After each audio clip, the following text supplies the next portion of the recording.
Happy Sunday. And we are back with episode 28 of Pariahs. Click the button. The music was a little slow coming in there, but it is what it is. Hello everyone. Welcome in. Welcome in. It seems to be resub day. Pocket Yeti, thank you for the 10 months. Califorge, thank you for the 57. Lucius for the 64. Ravon for the 19. Diesel coming in with 72 months of tier 3. Like an absolute mad lad. And then Durs managed to claim the first today. Mr. Bob Knotts, thank you for the follow, by the way. I saw it the other day when I wasn't streaming. Thank you for that Prime. I appreciate it. Welcome in. Welcome in. Cool. Let's have a sip of this first. Bit of the old Dutch courage. Hello. What? Hello. How are we?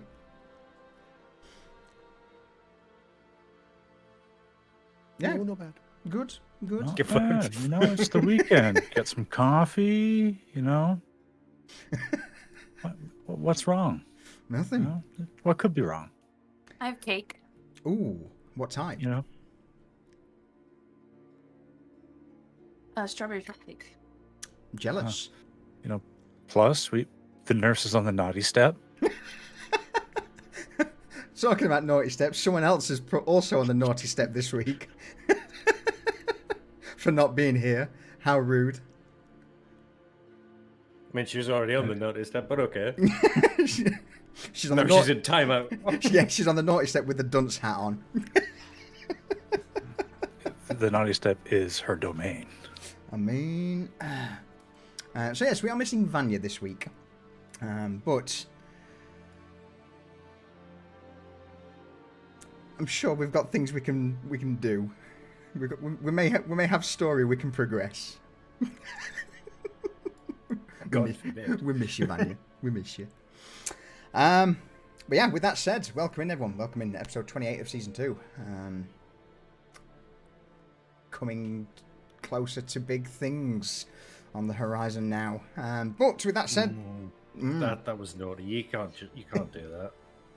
Story. I don't know, Ravon. There was a story like 80 odd episodes back, but you know, that went out the window, as most do in D&D campaigns. What happened last week, Cypher?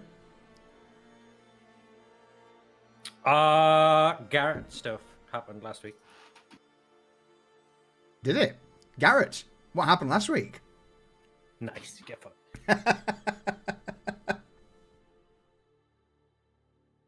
There was a I war. can sum it up. Oh, there we go. With the summer court. We won. Yeah. We saw young Garrett in the fight. And we gave young Garrett some agency, which was nice. And the DM was totally not expecting it. No. And then...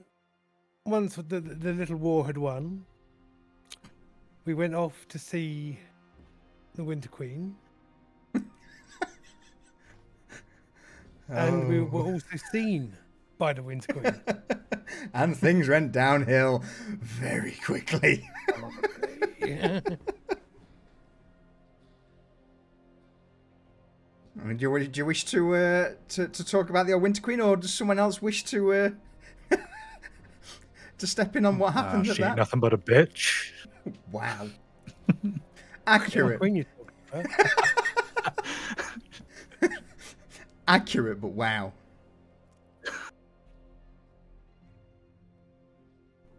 Well, she's not keen on people fucking dropping in unannounced or saying hello. Say that for sure. Also, mental note, don't take 2 hags to go see the Winter Queen. Facts. Facts, Actual yeah. facts. Basically, when a Karen's power matches their entitlement.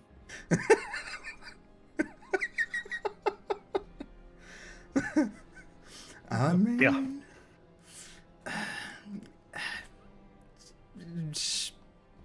He's out of line, but he's not wrong. She is a sassy bitch.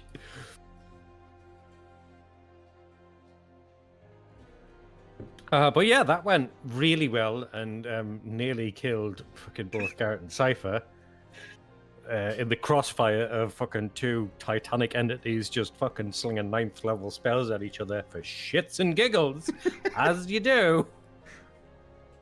But Vanya was convinced by the nurse to smash the dream crystal.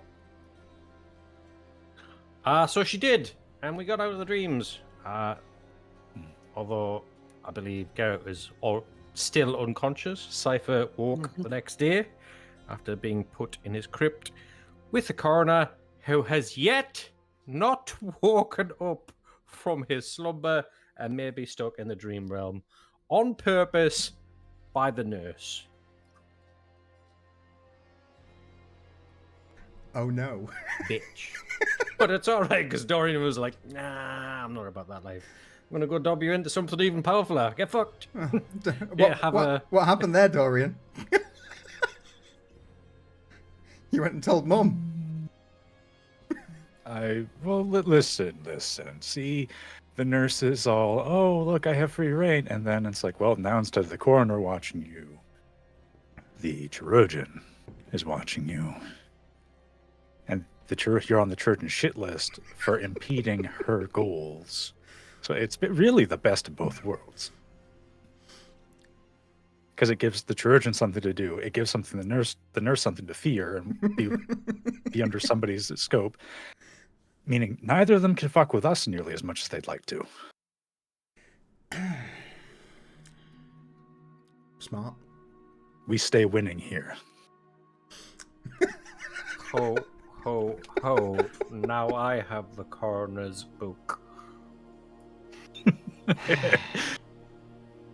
I can picture Cypher wearing the Christmas sweater and everything. Yeah.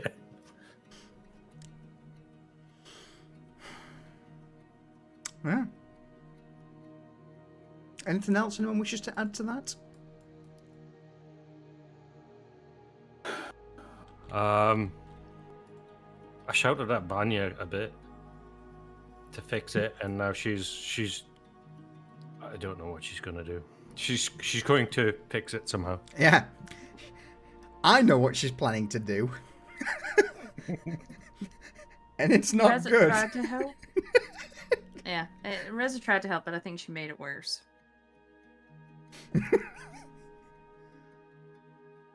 It's fine. Yeah, with that said, I believe that was like day 1-ish, day 2 of the 7 days worth of downtime that you've got before the masquerade ball at the Vulpescu estate is to be held. So, with that said, then we'll. This is going to be, again, with it being a downtime session, is pretty much left to your own devices to prepare, set things up how you want them to be going into the Viper's Nest, I guess. So,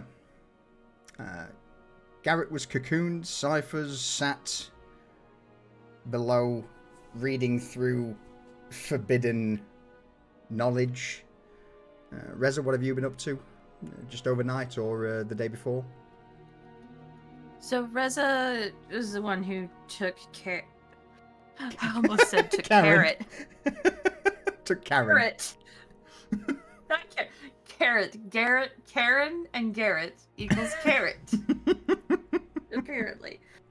Reza got Garrett back to his the Thorn Room with Elias's help, and Elias has him tucked away in a little cocoon, and Reza got like a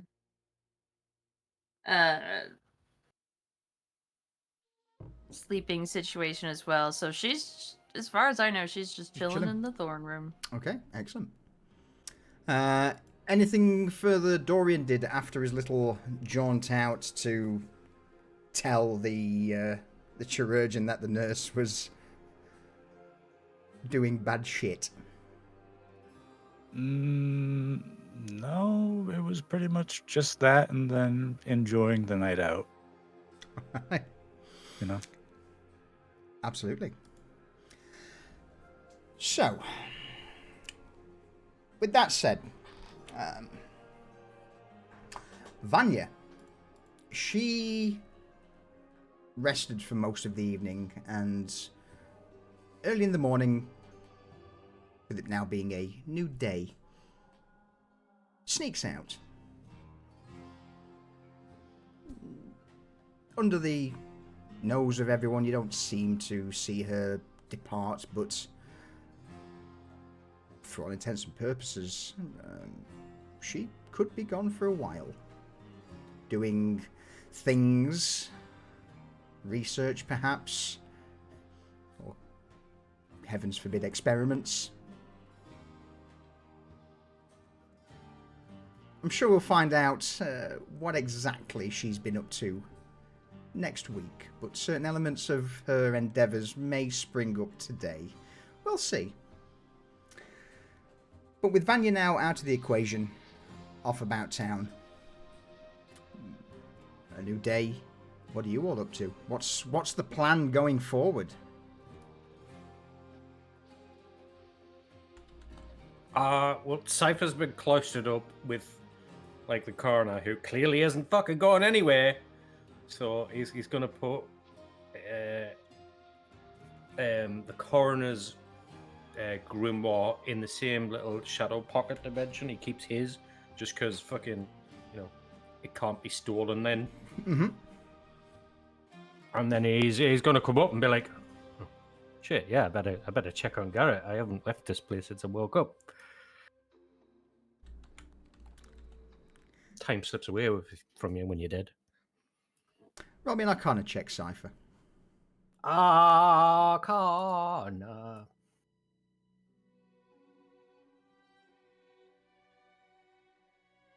You spent a little bit of time, and I say that in quotation marks, rolling through the coroner's grimoire. Was there anything of interest in there to you? Yes. Well, mainly, he's going to try and start creating a cipher to learn the language in there first. Okay. Because a lot of it is in a really old language. Some of it, he knows enough to, when somebody's saying it, he knows what the language is, but he doesn't understand it. So now he's gonna try and learn it. All right. With the 12 and then. 1 or 2 spells. Yeah, with the 12, I would say that's enough. You managed to get a basic grasp of some of the recurring words, letters, sigils, and symbols in the tome, to the point where you can certainly start getting a rough grasp of what at least some of the earlier pages are on about. Flicking through to the middle and the end, where the coroner's more advanced studies that reference the earlier pages are a little bit more difficult, but you would definitely come to the understanding that should anybody else get hold of this grimoire and decipher it, if they're magically talented, they could become almost a god on the material plane. That's why he hid it away in a little pocket shadow dimension, and he's not going to mention it to anybody. All right. Yeah. So, having flicked through, you begin the ascend up the stairwell into the Undercroft, towards the throne room.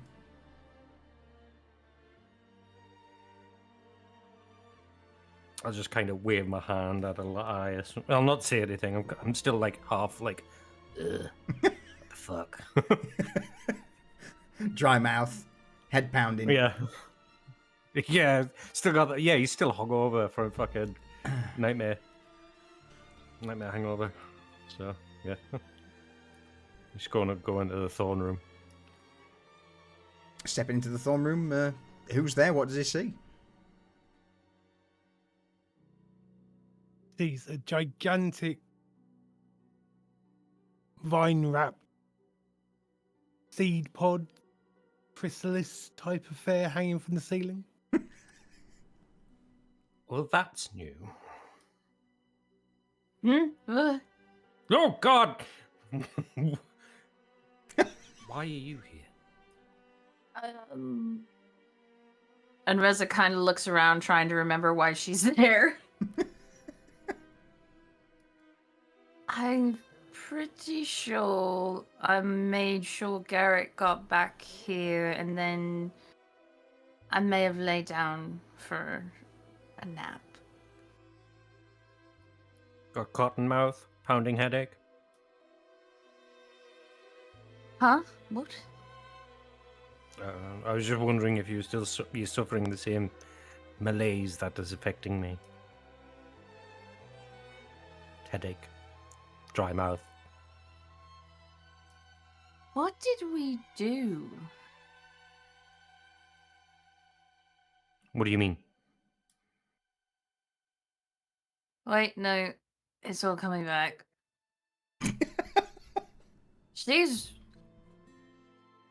And she points at the chrysalis. His boss is not a nice person. Cypher cocks his head. What do you mean, his boss? Well, that's Garrett. Oh, that's Right. And how long's that been going on? Since last night? Okay. Right. Have you seen Vanya? No. Oh, good. You're aware the coroner isn't awake, right? I am now? Oh, good. Yes. Vanya is under the suspicion that he may or may not be stuck in the dream realm. That's not good, is it? No, that's terrible, terrible news.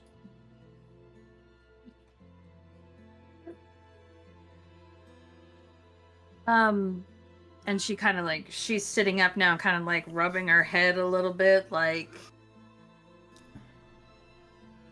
trying to adjust to being out of the dream realm.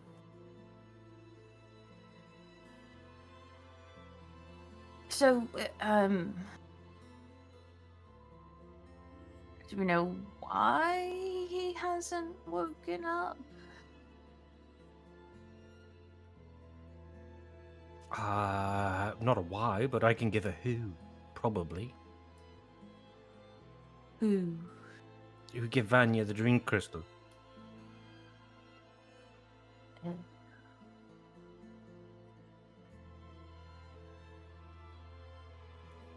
Yes.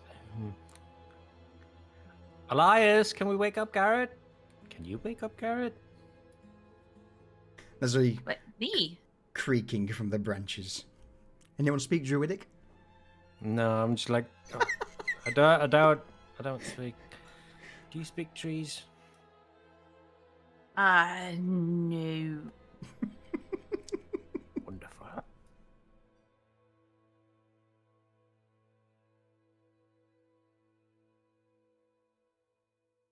And Garrett hasn't woken up since.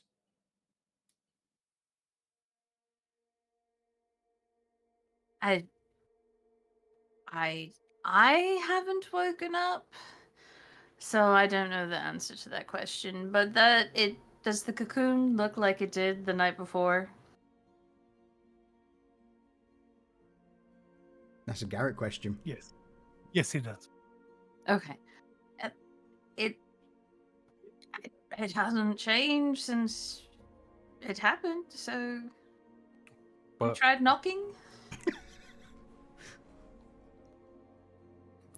Cypher casts helpful shade to knock on the fucking the chrysalis, whatever it is.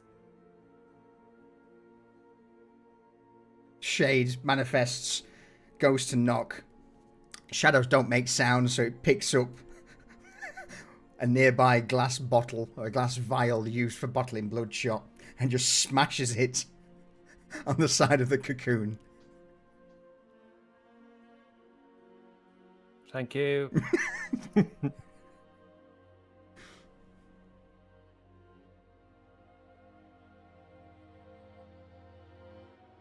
Nothing wonderful. You get a mental connection with just one word. Soon. Oh God, Garrett, don't talk into my head. Oh God, no. Oh, why? What's going on? Cypher, are you okay? No. Oh, vertigo. He's alive. He'll be awake soon. Oh, That's good. where's Dorian? I also don't know the answer to that question. And she seems to be slowly moving to lay back down in her little vine cradle. Hey. No. Hmm? No. No. It's time. It's up. Up. It's uppy times. But...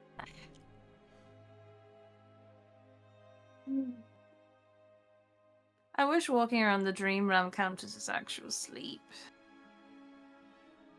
No, it's quite the opposite. Well, I know that now.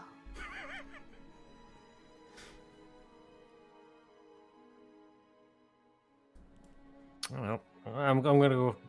Don't fall asleep.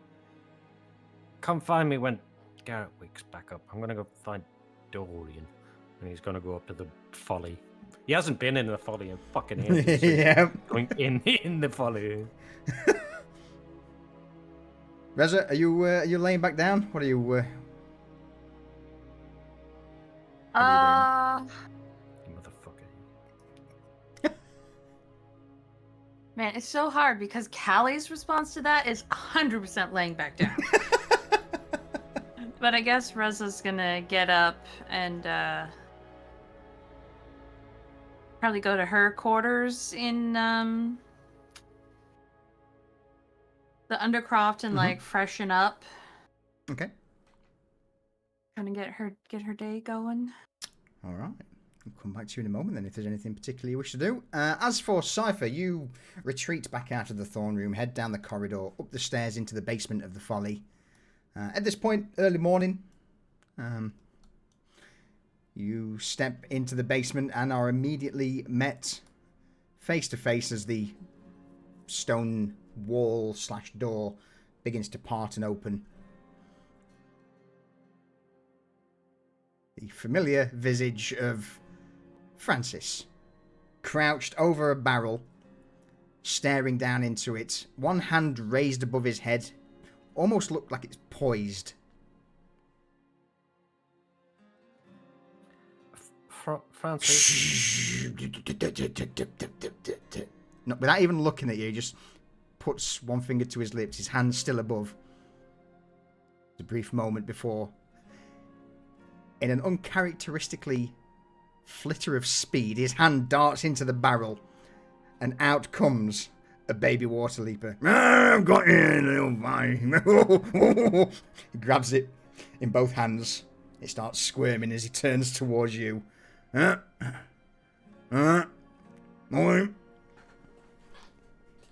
What? You know what? I'm not going to ask the stupid question. Wait, is there more than one in that barrel? He's going to look in the barrel. Roll me a dexterity saving throw. Oh, for fuck's sake.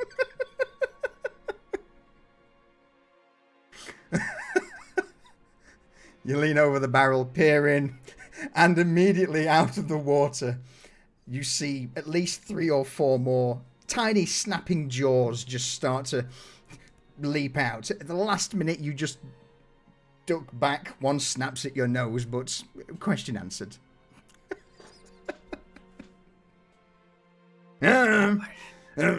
Francis, with this water leaper, he breaks its head at a 90-degree angle. The small creature goes limp as he holds it out towards you. Go quiet, the old fire and dirt now. A lot of the little ones, they go abandoned. Scoop them up. Dinner, soup. At this moment, Francis just stood there, just flopping this dead water leaper in his hand like a limp lizard. Oh, good. Getting them for cheap, are we? Yeah. Yeah, I mean, I had some more Alaskan eggs a while back. When I had a couple of eggs and I sold them one. Eggs? Yeah, I mean, lasses wanted an egg, so I gave her an egg. Lasses? What kind of lasses? Females? Yeah, you know, dresses, red, bit red on them, bit white, bit creepy. And they wanted water leaper eggs? Well, they just wanted eggs, didn't they? You know, I mean, I had a couple, so I thought they were give them the biggest one I had. Okay. He's just gonna pinch the bridge of his nose and go, "Why? You know what? I don't need to know. Don't need to know." Have you seen Dorian? I'm not really in the barn, you know, cutting vegetables, getting stew ready. Oh, well, carry on, Francis. You're doing marvelous work, as always. He slams his hand back into the barrel. You hear the thrashing of water for a brief moment as he lifts his arm out. He's got two water leapers now just attached to his arm as he just hoists them up and nods. Yeah,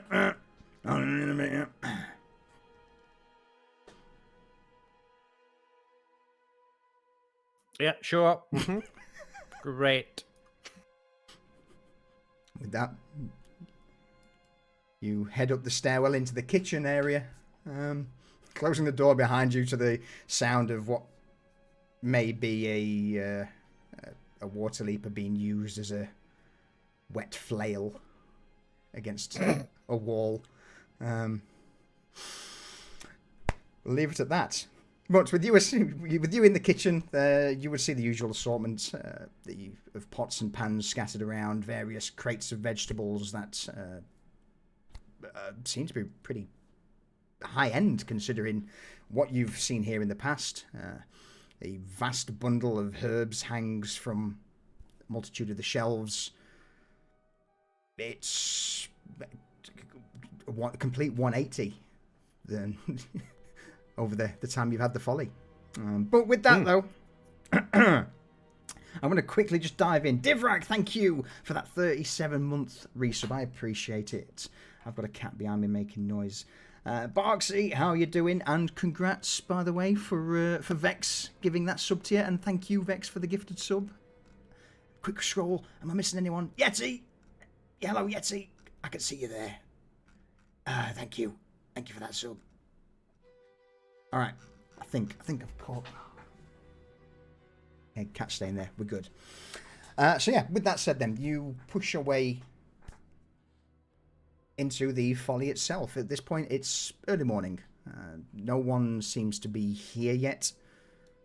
Even Lyella or Julian aren't here.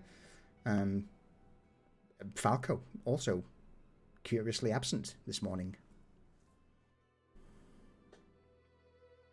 Just gonna look around and just go, well, shit. Go up there, because Dorian usually stays upstairs, right? Believe so. Usually, yes. So he's gonna go upstairs and see if he can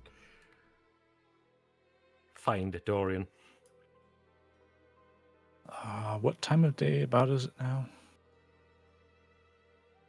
It's the morning of the next day, right? You tell me. When did you wake up? Well, I woke up. So it'll be what? Early morning. Yeah, early morning. Just before the Folly's waking up, which is why it's weird that there's fucking nobody here. Yeah. All right, Dorian's door is shut. Cypher, I'll just chop on the door. Dorian, you awake?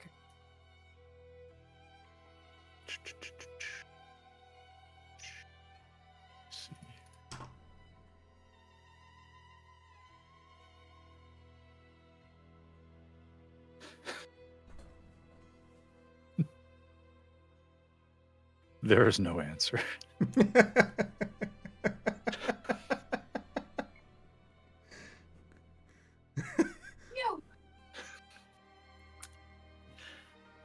Well, I guess I'll just go fuck myself then. Cypher stomps off. As you start to stomp off, you just hear a door crack open. Ah, cat. And a bleary-eyed, ruffled-hair Falco from the end of the room peers down the corridor. What the fuck are you doing banging at this? Oh, apologies. Morning, Cypher. How, what are you doing awake at this time? What do you mean at this time? We open shop in like half an hour. What are you doing at this time? Roll me a perception check, Cypher.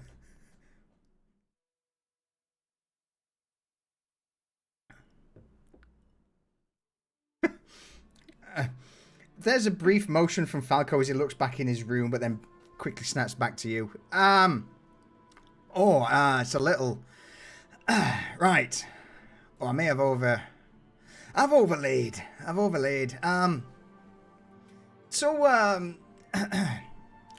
He ducks back in, grabs a... Pants? Yeah. grabs a rope to wrap around himself as he steps into the hallway and offers you a respectful nod. Right. Close the door behind him. It's rare that I see you up here. Any troubles? Problems?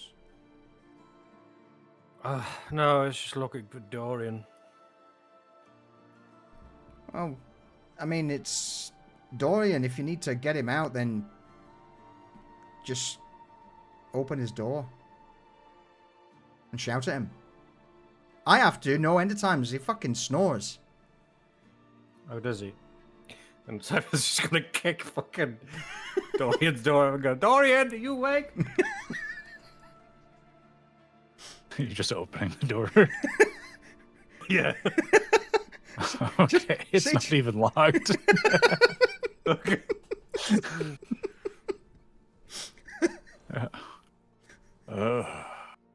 What? Why is everybody asleep by night? This is... Oh god, you're awake. You just see Cypher stood at the I am door now. with Falco's head peering around the corner. Oh, rough night.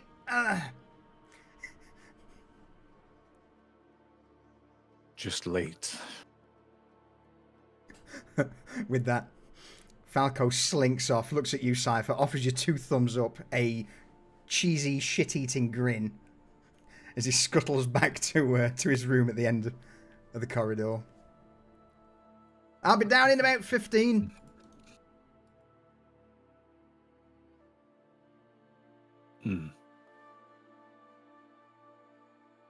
Yes, well, I've put some clothes on if I'm going to go down there. Yeah. Give me a moment. No worries. Cypher sheepishly go downstairs. And Dorian's just going to go about getting everything situated and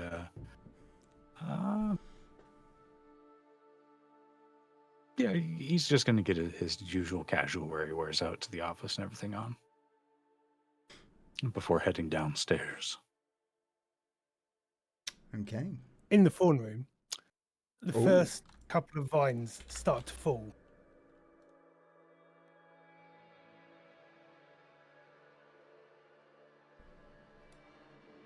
But the seed pod / chrysalis is still pretty solid.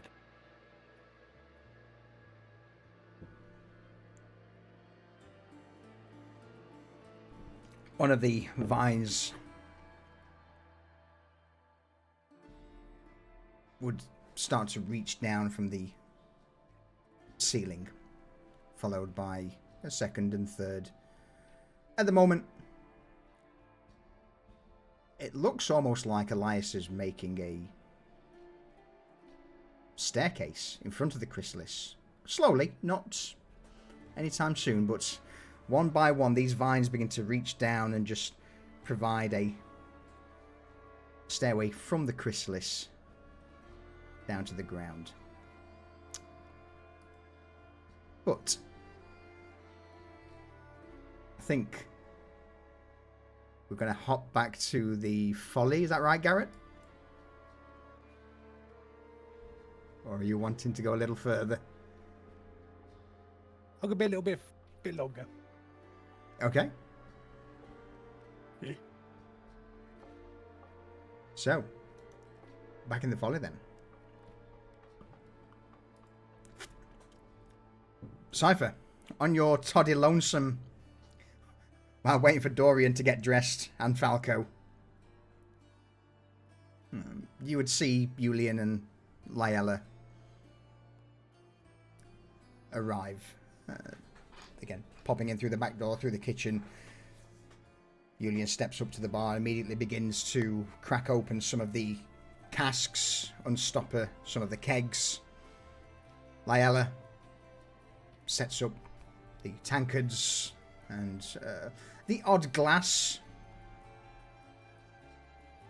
giving you the impression that there seems to be a few high-spending individuals. There's never been actual glasses in the Baron's. You've got glassware. Roll me a perception check. The thing I'm really good at. Yeah. She's getting plates, cutlery out. There used to be wooden slabs that the meals were served on, or wooden bowls. It's not, but that's really all you notice.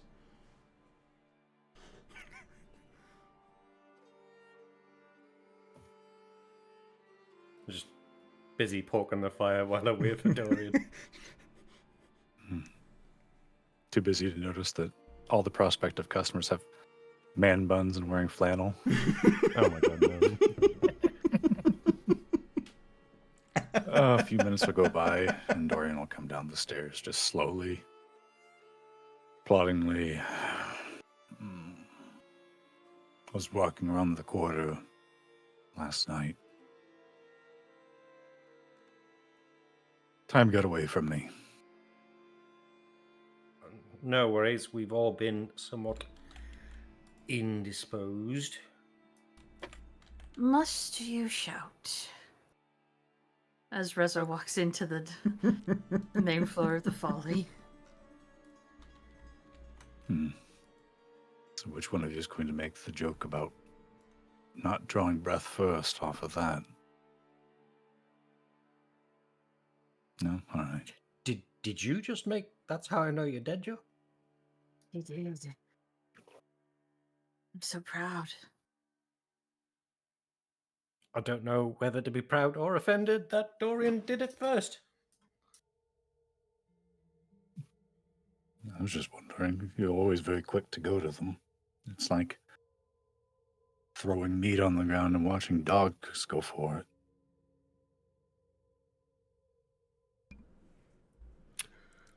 Well, now I feel insulted. Yeah, I take it back. Just occurs to me, I haven't seen a proper dog in a long time. I mean, what about those wolves from the other day? They're basically dogs, right? Close. Not the same thing, though. You know, proper mastiff, something that sits by the fire and isn't scarring. I don't think we have enough fireplace space for anything other than just a scan. Not here. I'm a homeowner now, you know. Oh, yes. So you are. You'll have to show us round. Well, as soon as a very cumbersome investigator has moved on from his ponderings and musings, that'll happen. But for now, What? Sorry, that was a lot of words. Large words. I have a house. Oh, congratulations. So I was thinking of getting a dog to go with the house. To go with all the, people who work there, live there. Probably have to go to some of the upper districts to actually find a dog. I'm sure anything wandering around the slums has already been eaten. What about, what's that fellow, for the tamer fellow that we employ for the pit? Oh, perhaps he can bring me a giant goose that eats people. Don't be like Vanya, okay, Dorian? I can just picture the servants trying to feed it in the morning. Oh, enough of that. It could be something, though, just something. Of course, then I have to figure out a way to send word to and from without having to walk across the bridge every day and, I don't know, magic tins of talking and listening or something. I don't know. You could get yourself... Does your family estate not have a carriage? You could get yourself a carriage. Well, if I get a carriage, Vanya will want to use the carriage all the time, won't she? She might move With in a cursed with you. goose. No, she will not. She could try.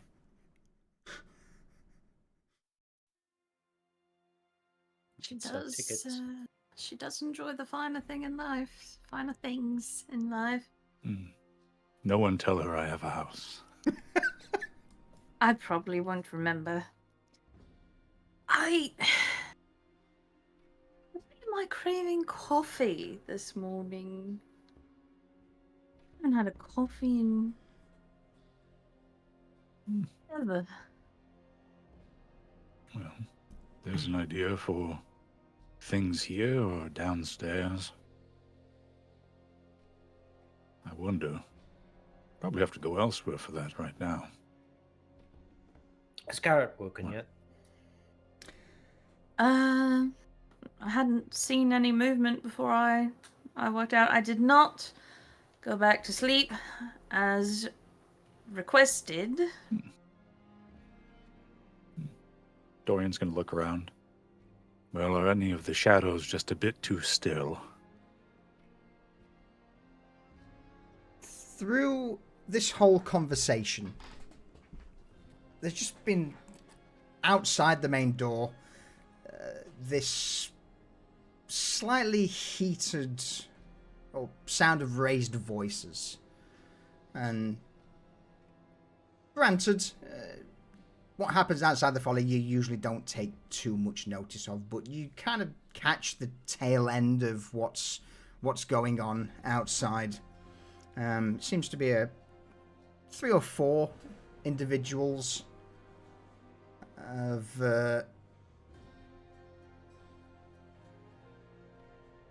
what can only be described as pretentious demeanor or attitude. You say, "How? I've been told this is the best. How dare you? Do you not know who I am? I am Reginald Wilberforce Silverbottom the Third. You will let me in this establishment right now. You will let me in. I have heard great things, many things. This is meant to be you beggar boy." It's at that moment where this other voice chimes in. a familiar voice. For you, Cypher. In fact, for probably most of you. That of Vanya. And a few others of the Sisterhood. This man seems to calm down, or maybe not so much calm down, but is placated before you hear a few words from the gentleman. If you say so, if that's it. Fine, lead on. I look forward to seeing this little escapade you've got available. And with that, the noise from outside seems to die down. Glad you made it. Welcome to the farm. That poor guy.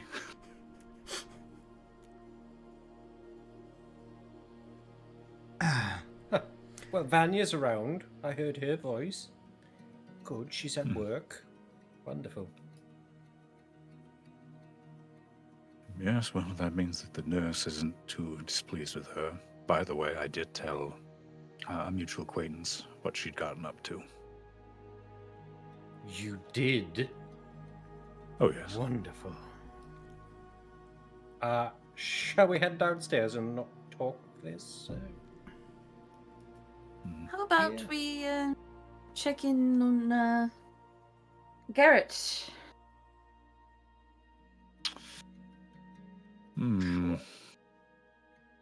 Sure. One moment. And Dorian's going to go over to the bar and just look for a bottle of something that, something in the range of wine. You seem to come across quite the selection of high-end wines behind the bar. Not something that you would see in, Magister or but there is easily 5 or 6 different bottles of relatively high-end wine tucked behind the counter. And he's gonna say, "You could bill me for it," and grab one of them. And is there anything that looks like it's water, and probably not actually like vodka?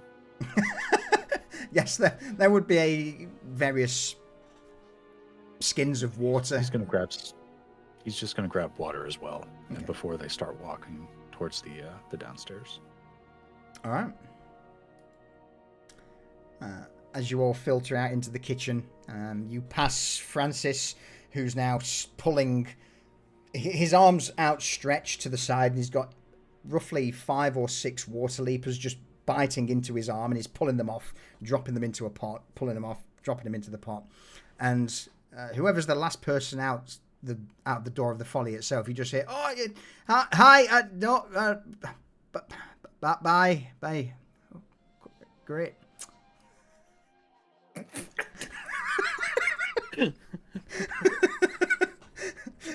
As you head down into the basement and back into the undercroft.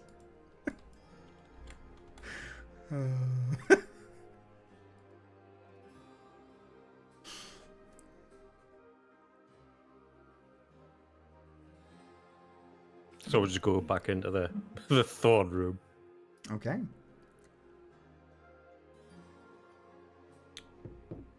As the door to the thorn room opens, what are they met with? Well, the crystal is still there, but now there's a staircase of vines going up to it. And the vines round the chrysalis are moving slightly, like they're loosening themselves.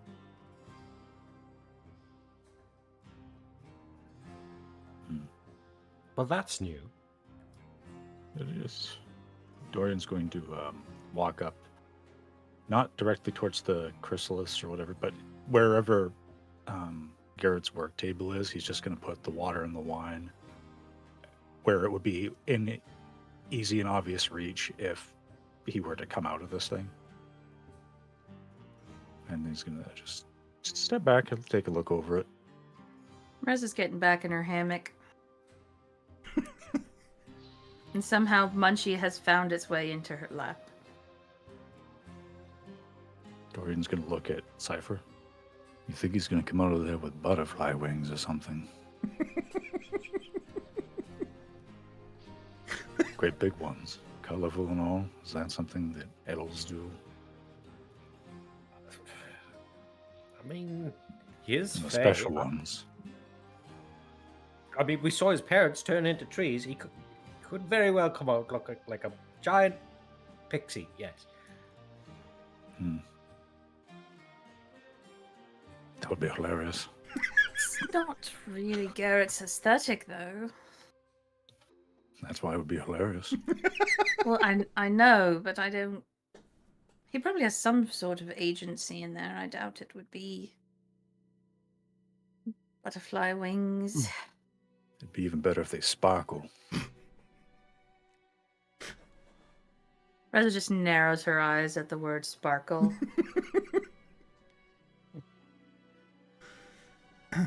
Another vine falls off, and then another one. Oh, here we go.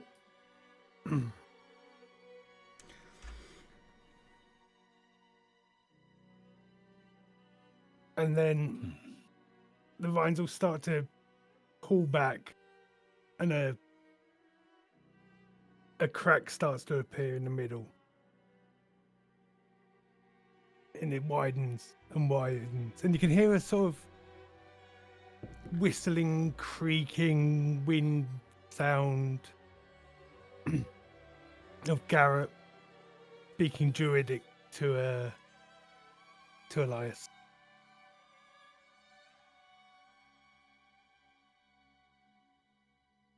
And then after a couple of seconds, it stops, and a foot emerges. Its toe touching the first step, and then out from the vine wrapped step, Garrett pops out, but moves graceful as ever. He looks slightly different to what you remember. His cheekbones seem a little bit higher. His eyes a little brighter. His hair almost a little fuller and thicker. And as he wanders down the step, not particularly hurrying, he sees you all, does a double take, holds up one finger and then stretches like a gymnast straight over, wraps his arms around the backs of his legs, stretches his back out before standing up, looking around the room, seeing the water skin, and just drains it.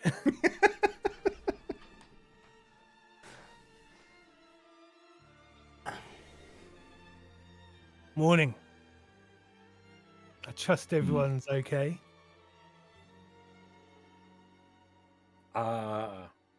Could you define the definition of okay?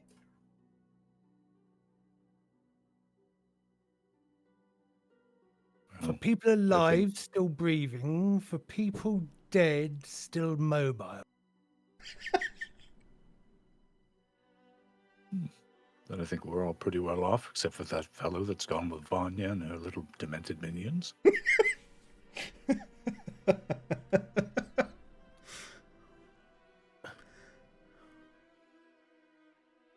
And Garrett's just going to look in complete confusion. She's trying to fix a problem that she's created. It'll bear fruit. How many hundreds of years is that going to take? Oh God, I hope not hundreds of years, because the coroner is still unconscious and possibly trapped in the dream realm. I imagine she'll still be able to see past the warts on her nose. He's going to be so mad. I can imagine not pleased. Yes. Remember what he did last time he was mad with us? Yes, but not mad at us, mad at Vanya. Different. At least he's a not problem with no bored. drawback. Yes. Who knows? Maybe he's having the time of his life. I doubt that. I hope. Yes. Does anyone know what condition he was in the last time you saw him? In the dream realm or in... In the dream realm. Because I seem to remember him having a little to do with my queen. Yes. I seem to recall getting caught up in a little of that to-do. Yes, they had a heated debate. Oh, is Very that what we're calling heated. it? Yes, very hot and cold.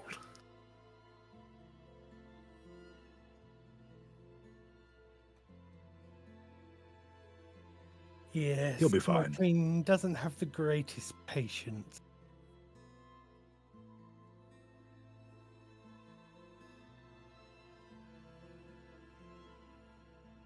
That would have been a great heads up for while we were there, though. I'm guessing you didn't expect her to be able to transcend realities, though, yes? That was an experience for you? I mean, I'm far from a fail with all of her skills, but she's never mentioned it.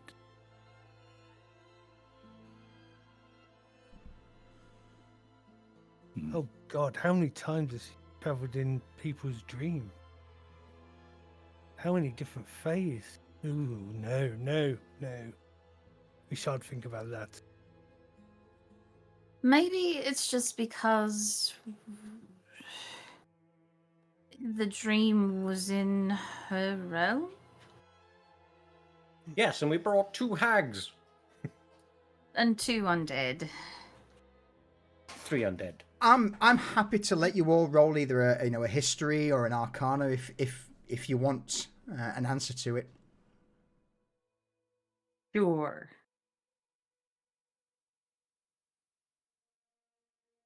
Arcana, did you say? History. History or arcana, absolutely.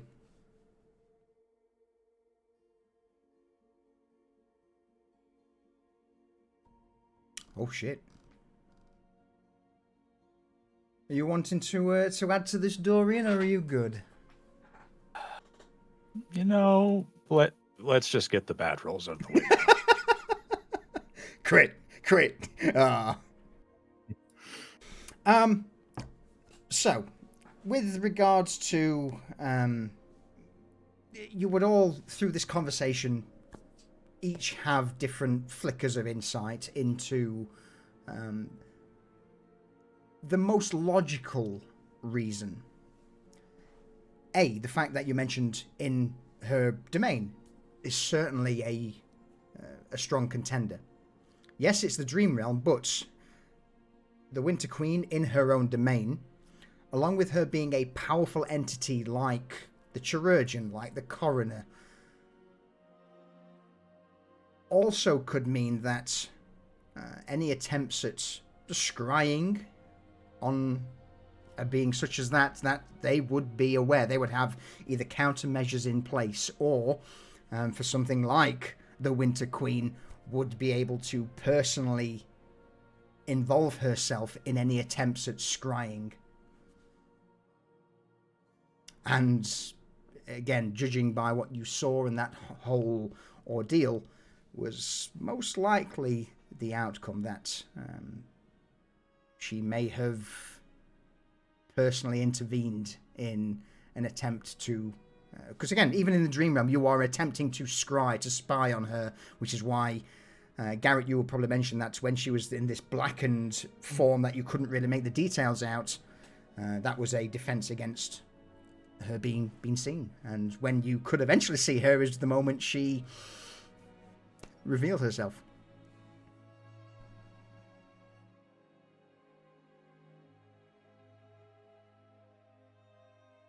So, in a nutshell, yes, it was the present queen in a past memory.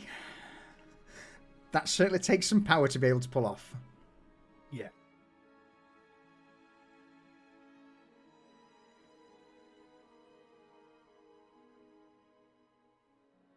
She always seems to know when people are watching her and does not like it.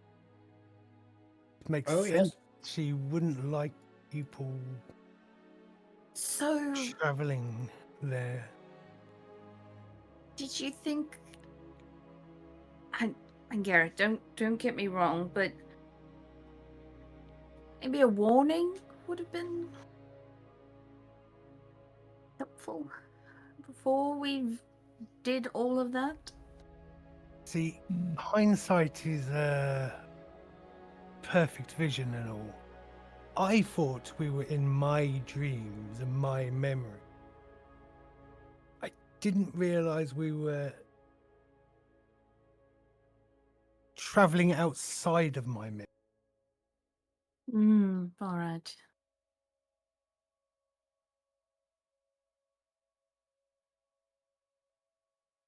Perhaps because you share that dream with other people. It could be.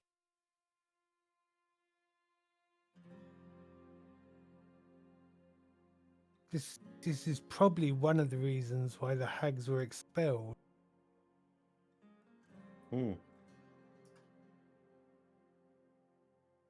They're fucking hags. Yes, well, Dorian seems to have done us all a favour and has put the nurse in the naughty corner. Oh, how so? Oh, I just told Lamorna what she was up to. Garrett's currently drinking a mouthful of the wine and does a complete spit take.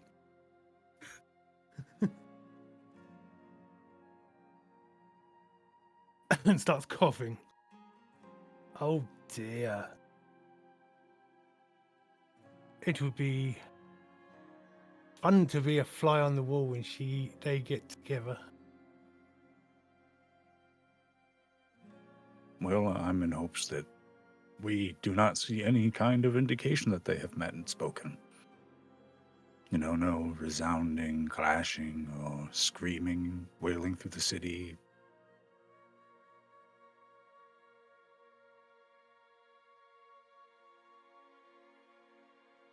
After all the work she's done to keep the city together, and Garrett quickly glances at Cypher, I would think she would try and not do anything permanent to the city. Oh no. It was just a thought. Maybe just roast her over a slow fire or something. Yes, well, does give me an idea, though. Not for the city or slow roasting her over fire or anything, just have an idea. Talk to Cypher about it in a bit. Oh, wonderful. It comes to my attention that the ball is in like 6 days.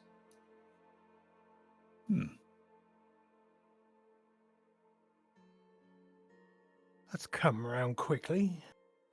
Hasn't it? We need a carriage, and I believe it's a masquerade ball. Does anybody have a mask ready? Actually, yes. Shut up, Reza. Just why? What?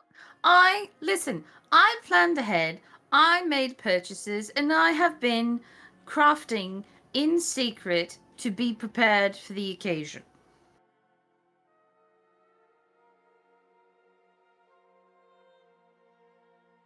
Yes, my new suit should be ready to pick up in the next few days, and I've nearly finished my mask. But the carriage.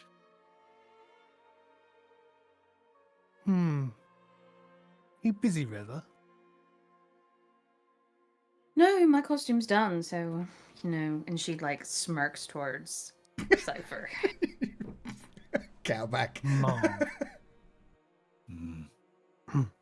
How do you fancy visiting some family? Sure.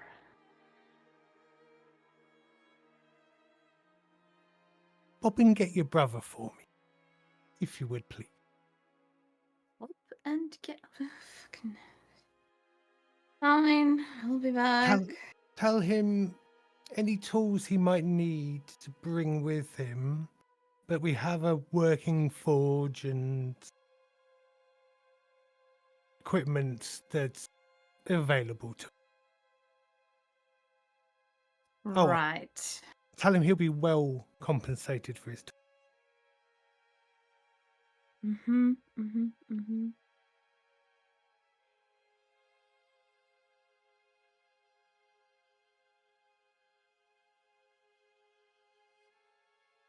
Yeah. Well, I guess we'll leave that to you. Dorian, do you need to go shopping? I need to go shopping. Probably should, but it occurs to me I could check the holdings and see if there's a carriage. Probably not a horse, though.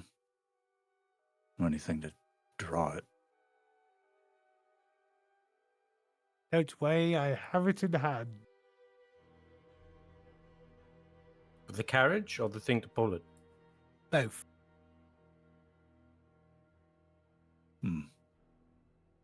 Malcolm will pull it. Malcolm. Which Res- is... Buzz. Reza reaches into her bag of holding and pulls out a small little figurine and lets it rest on the palm of her hand. Oh, we're going to fly? You want to make an entrance, don't you? Okay, so you're going to need a levitation spell. There's one in Vanya's room. You'll need that for the engraving. I have an idea for the power source to power the spell. Marvelous. And Vanya has a field. Wonderful. Dorian, you want to see something fun? Sure. Wonderful. You'll enjoy this. Well, you two can do the material stuff, and me and Dorian will do the fun stuff. Bye.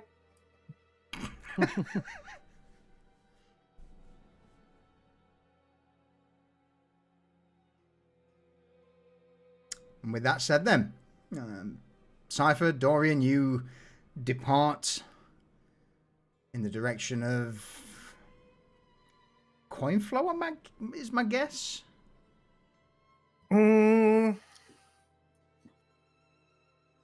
Yeah, we'll swing by the sisters. Okay. Shortly. Okay. Yeah. On the way back. Yeah. Bear in mind, this is the first day, so whatever the sisters have been up to has only just begun. I just need like two A or couple. four. Okay. Yeah. Just enough to power that. Yeah, you know where I get that. You'll have it. Okay. You'll have your number. So with Cypher and Dorian departing the folly, heading towards the Sisterhood of the Rose Cross, Garrett, Reza, what's your destination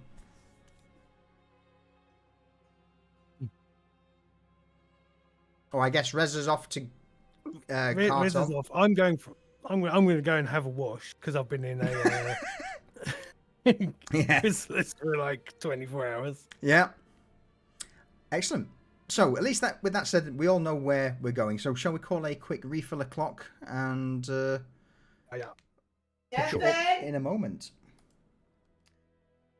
All right, folks, we will be back shortly. We're going to take a quick break, refill our drinks, and then see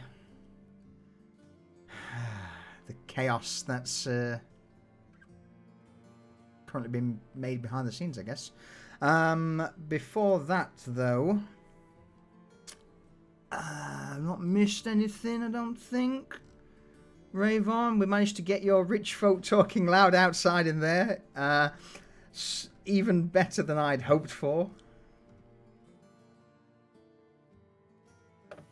Yeah, folks, we'll be right back. Alrighty.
I am back, just in time for the adverts, by the looks of it. Well, the adverts are done. Yeah, perfect time. Are they? I believe so, or they're in the process. One of the two. Done did it done. Dun dun dun dun dun dun. Dun dun dun Dun dun dun dun dun dun. Thank you, Barksy. How are you, by the way? How are you? You've been partaking in the old Seaward streams or game? 'Cause I know that's currently running. Oh.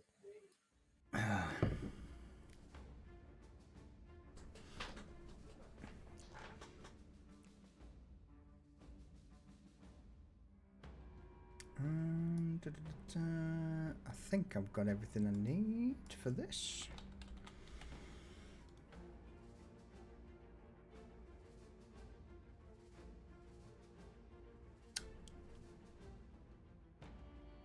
All right. I think we're just waiting for Dorian and Reza. I'm back. Welcome back. I never back. left. Okay.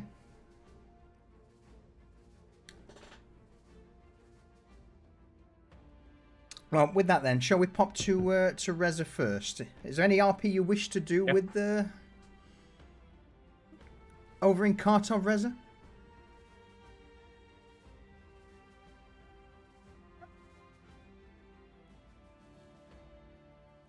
Or is it more a case of just going, grabbing him by the scruff of his neck and dragging him back? Pretty much that. She wants to, yeah, just like a quickie there and back situation. Okay. So I'll just throw up this briefly. Reza, you begin to make your... In fact, let me get rid of the banner first. Might help.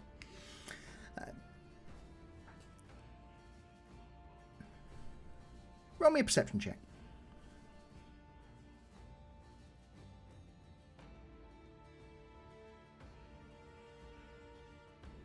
Oh, okay. So, you depart the folly, begin to make your way through Piker District towards the outlying town of Khartov. Now, it's still morning, probably just before dinner time by this point. But there would be a few things that catch your eye. For someone such as yourself, you are more than familiar with the Sisterhood of the Rose Cross, to the point where they can't really hide themselves no matter how much they try, at least to someone who is intimately aware of them. One of the things that you would notice on this journey to Khartov is that there seems to be less red-robed members of the Sisterhood out on the streets. But there are an increased number of ladies who are in more everyday clothing, some in brown robes, others in just everyday casual common wear, talking to people and escorting them into back alleys or down the street. Some offering food, drinks, the odd gift, the odd flirtatious look, but nothing that would seem too out of the ordinary, at least to everyone else. But for you, you know these are sisters in disguise. This Dorian's bitch going up to- in my hotel. Sorry, go ahead. Dorian's going to look at Cypher, seeing all this going through. The whores are getting very brazen these days. Oh, y'all came with her? No, but They're also going we're, out on. We're out there too. Yeah, Oh, you. that's right. We're still in. Okay, I'm sorry. I thought we were already in Khartov. I'm sorry. No, sorry, no. You should apologize. But yeah, as you all depart, you would all see this. Reza, eventually, you would no doubt continue onwards towards Khartov as Cypher and Dorian dip into the Sisterhood of the Rose Crosses. I mean, what monastery? I mean, it's not really a monastery anymore. It's not a warehouse, abode, I Convent. pictured it as convent. being Yeah, go on, Dorian. Chapter house. Chapter the house. exact thing that I imagine whenever they talk about this place is the place from Oliver Twist where they have all the children with the tables lined up.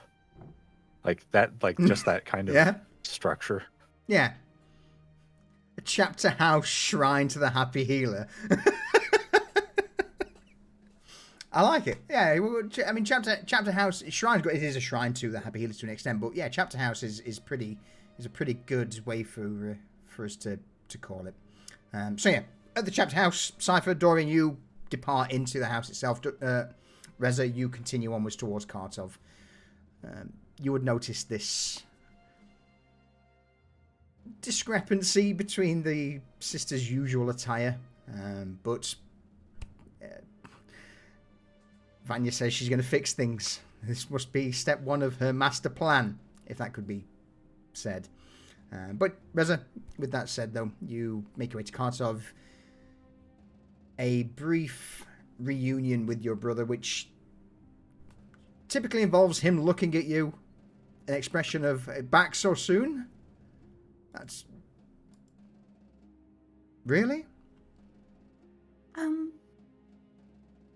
I've got breakfast, or it's close to dinner. If you would No. like something to. Just, no.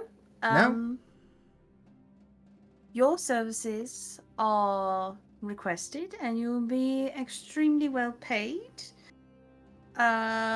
We have need of your services now. Oh, I was like, so you just turn up out of the blue again and wish to whisk me off without even, a hug or I've got a rather nice dagger that I think you might like. He just flashes this grin. To someone like you, let's call it a gold coin, shall we? Hey, sister? She narrows her eyes at him and then attempts to perform the disarm and headlock move that she always did on him when they were teenagers. It happens flawlessly. There's no way he can respond to this, especially with your inhuman reflexes at this point. He says, "Oh, okay. Look, it was actually a gift for you. Look, I made it. Here. Ow!" He reaches this knife up with the hilt towards you as you've got him in this headlock. His body contorted at, like 45-degree angle, bent down as he proffers this knife in your direction. She takes the dagger and just looks at it and she's like, "This is very well made, brother." Don't touch the metal. Don't touch the metal, though. Why? Silver.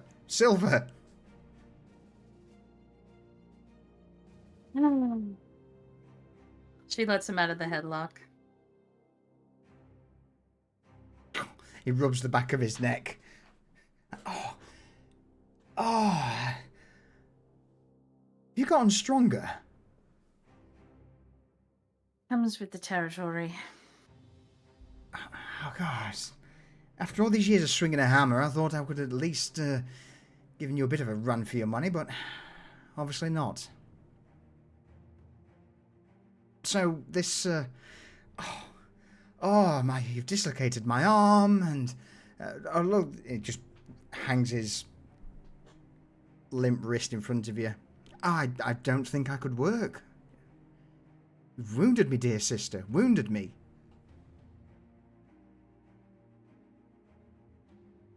This is very dramatic, but are you ready to come with me? Yes. Now, a case of me coming back today, or do I need to let the family know that I'll be away for a while? By the way, that cat, absolute fucking terror.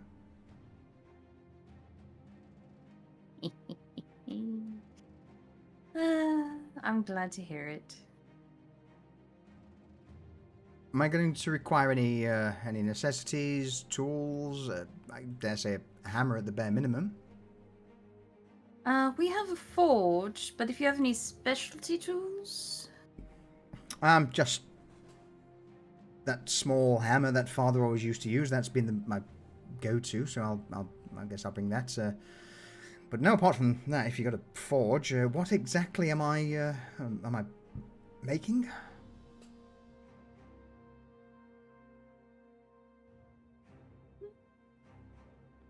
I was going to say it's a surprise, but I should probably tell you what I think it's probably going to be, so you have all the proper tools. We're probably looking at some sort of carriage of some sort, harnessing situation. Marie,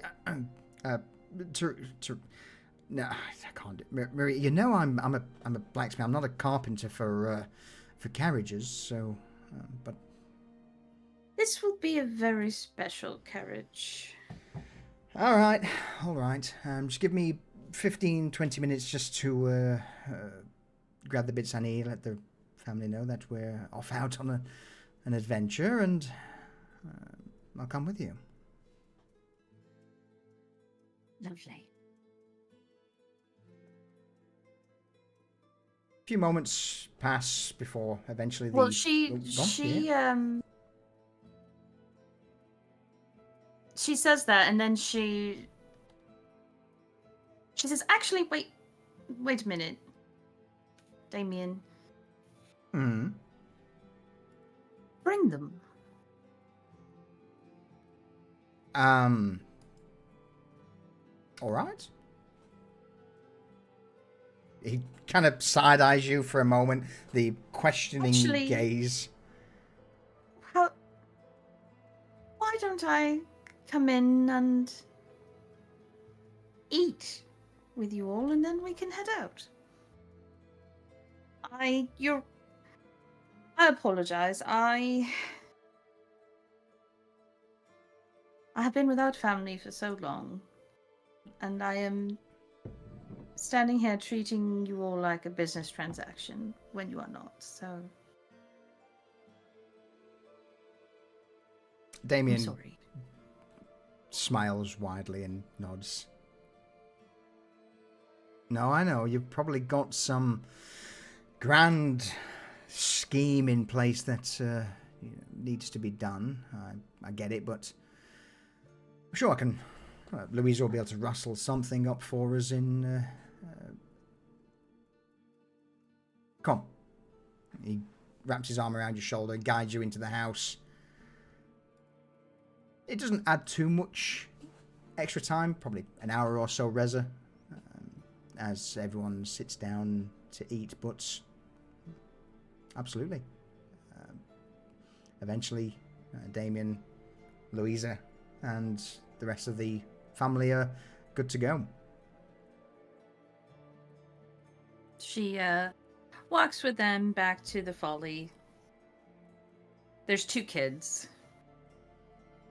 I forget if they have names or not. I'll try and figure that out. I don't know my nephew's names, or nephew and nieces. It's all good. So yeah, with that though, you heading there, sitting down to eat, and the return journey will give a little bit of time for Dorian and Cypher.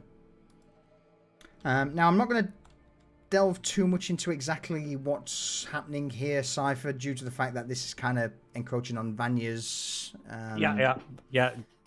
thing, but you spend a little bit of time in the chapel house of the Sisterhood of the Rose Cross, and after an amount of time you depart.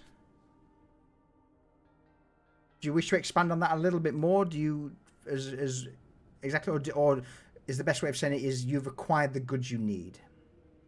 I have acquired the goods I need, Okay.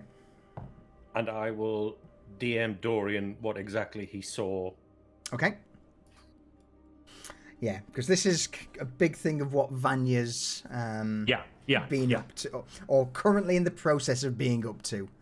And yes, chat, it's not good. It's not nice. Oh no. Quite funny though. It is very funny. So sprinkled in the groundwork, but I'd much prefer Vanya to tell us what's going on in her own words. But yeah, you enter the chapel house, acquire the goods that you need, and then after how long would you say this takes, Cypher?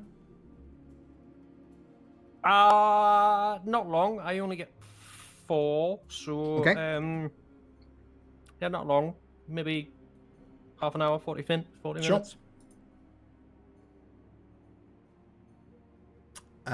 So with that, you then head back out into the cobbled paves of lower streets.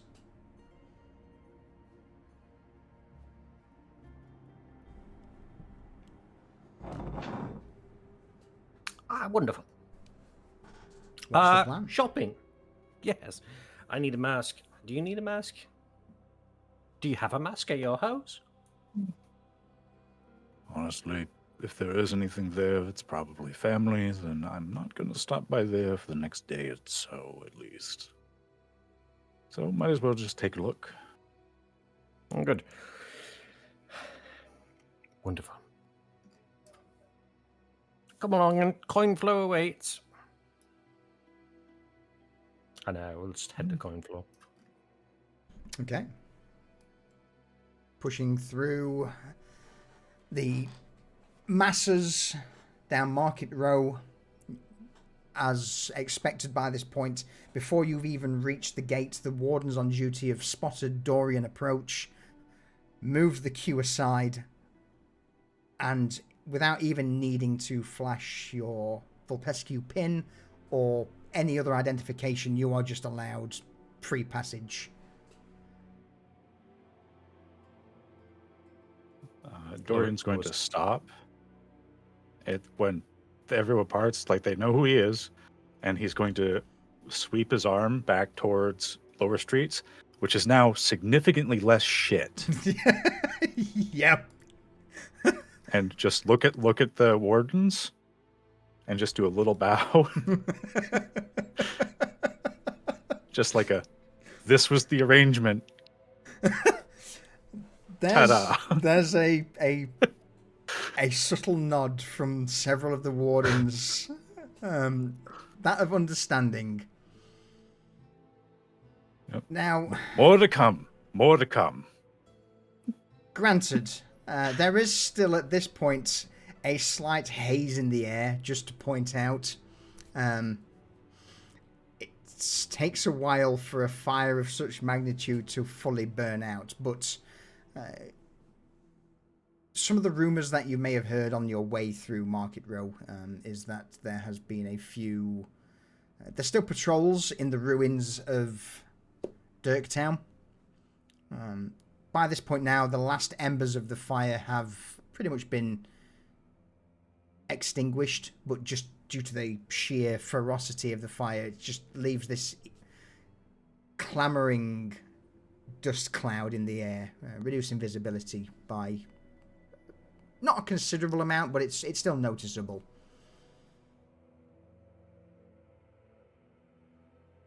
But with that, though, you step into Coinflow. Here, the red lanterns of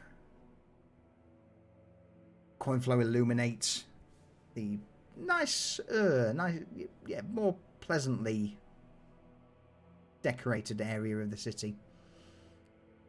Wagons move to and fro. It seems that the repairs here have ramped up, with the merchant guilds sending out masons, carpenters to the destroyed areas.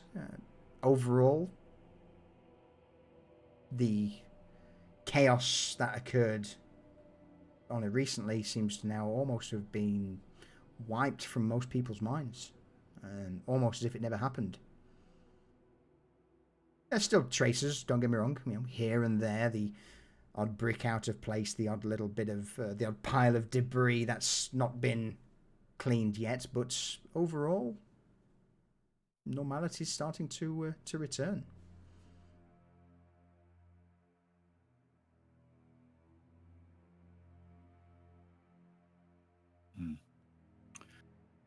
All the memories of what happened paved over with gold. It's easy how quickly they forget. Honestly, it's better that way.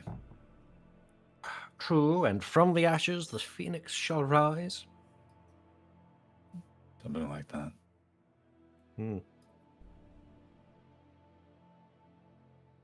You're becoming the... Yes, I do, but you're becoming quite the celebrity at the wall, I've noticed. Well, I told them that if they supported, Lower Streets wouldn't be a shithole for too much longer, and finally things are moving that way, so I just need to keep the ball rolling. And then we have wardens who are a little bit more happy and less likely to run through anyone who passes their way because they're bored and upset and cranky that they don't have anything to look at.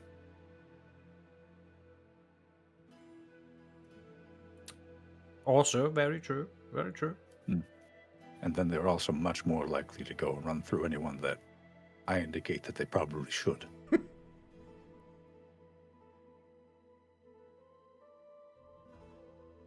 I must say, I do like this new side of you, Doran. I do like this new side. Just need to, have a little bit more tact with people, give them what they want, mutual goals, etc. They help me, I help them. Although they help me reach something much further up than they are, but they're content with what they have. Or will have.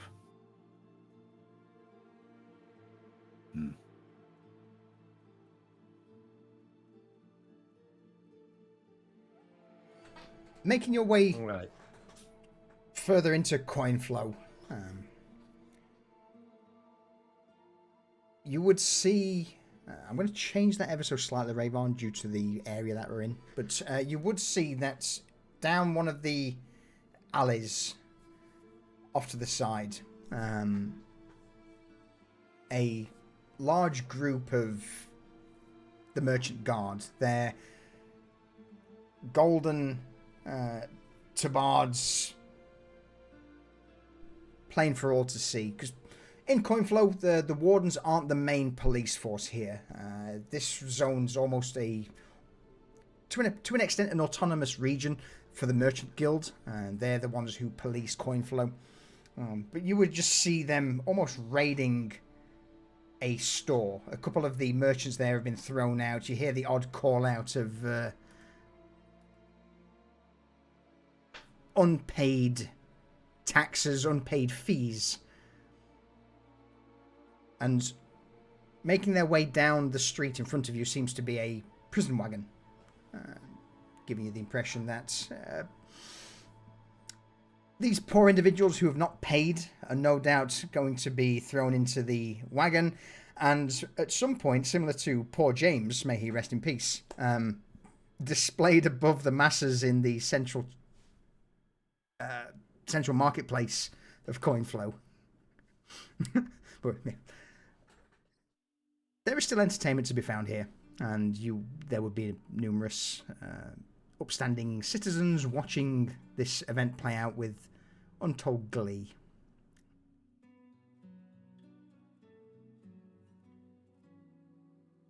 Some things never change. Right. We need a tailor for a suit. And a jeweler's shop for a mask?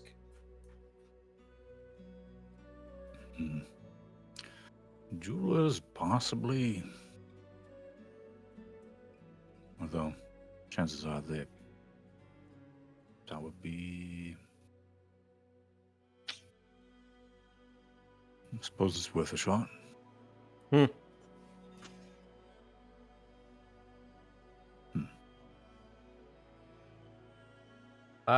Tailors first? Yeah. Probably the tailors.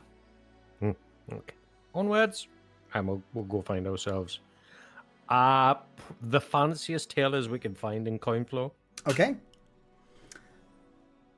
You spend, I would say, a couple of hours darting down various streets, looking through windows, popping into stores, looking at the goods on offer, and eventually you would find exactly what it is that you're looking for. So rather than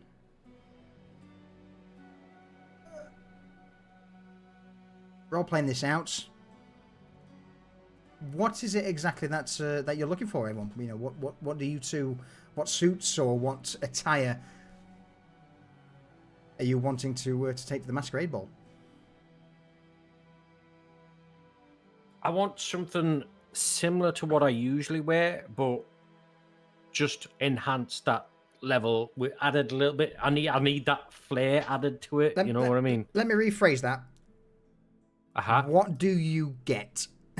You tell me what you look like. You know what you find or what you the order you place. Well, I order a full. It's like a. It's like a Victorian suit. Like ornately dressed. All the buttons are like either like platinum with inlaid gems. It comes with a cape and a hat. But it's all like top quality equipment. It's all got like embroidery in it, like gold embroidery in it and stuff like that. Actually, no. knowing sci-fi, probably stay away from gold and go with silver just to be a dick, because vampires don't like silver.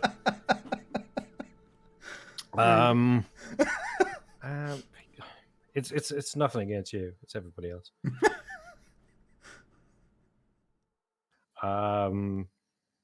So yeah, with because he likes his purple cape, but he like a really, really fancy like purple velvet cape to go with it. Absolutely. I mean, like, the sheer amount of money that you can produce to pay for these things is literally no expense spared. Anything you ask for, the store clerk just nods with enthusiasm. Just says, yes, sir, of course. Whenever you want, sir.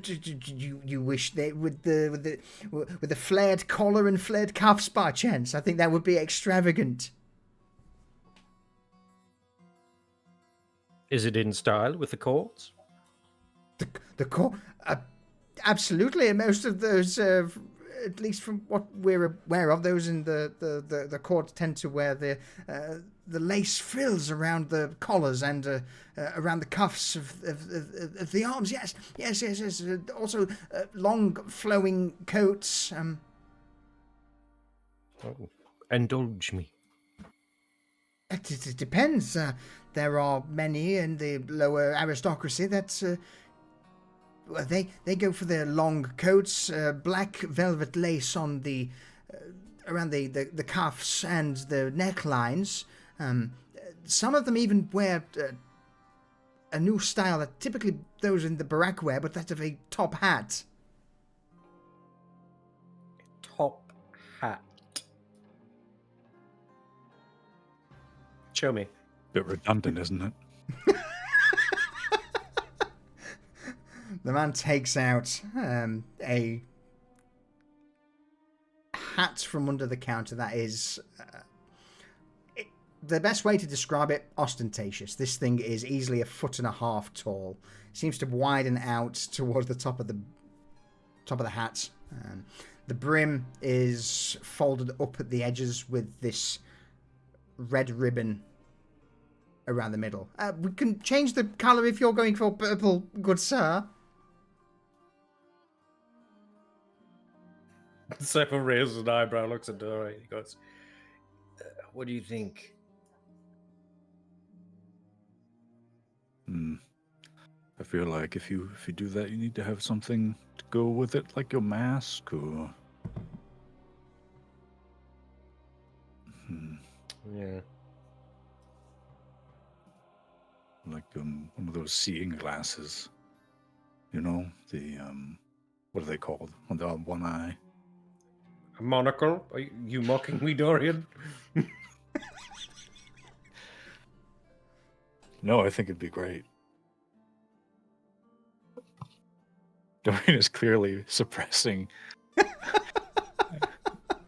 a giggle when he's talking.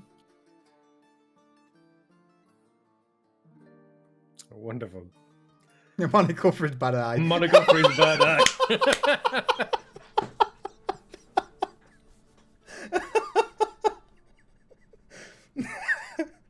You're sure? You know what? Well played. We'll have a seeing eyeglass as well. Yes, of course. Wish for a few gemstones embedded in the holstered part. Something that catches the light. Yes. Amethysts? It can be done. Granted, amethysts are quite expensive, so maybe I'll throw it in for free, considering you're getting the silver, the platinum buttons. You can see at this point, just it almost looks like his eyes are. If anyone could have the gold coin dropping in front of their eyes, this store clerk would have it. What about a mask? Do you do masks here? For masquerade ball, you see. I personally don't, but if you, I can put in a good word for you. Several, just have a think. 3rd Street down, 4th store. It doesn't look like much. It's just a single doorway that leads into a small alley, like a cul-de-sac of several smaller vendors. They're more artisanal, more bespoke crafters. Not many people know about them, but they're more for individuals such as yourself, sir. Those who are... And he rubs his finger and thumb together in the sign of money. Thank you very much. We'll need this ready in 4 days. I can have it done in 2.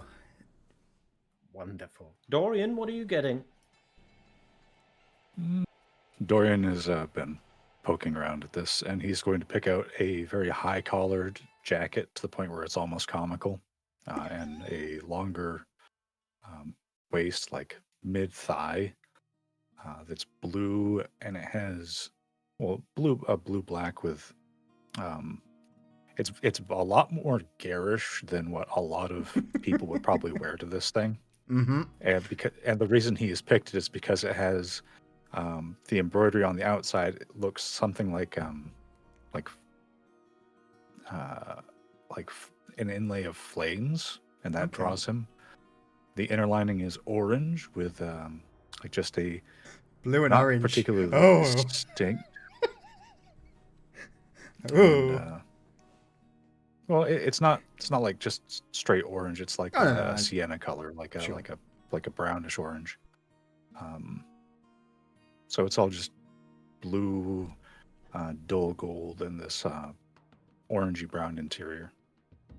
Absolutely. With matching pants that do not have the pattern on them, leather boots, and gloves to go with it. I didn't get boots. I got shoesies with the fancy buckles on. Okay.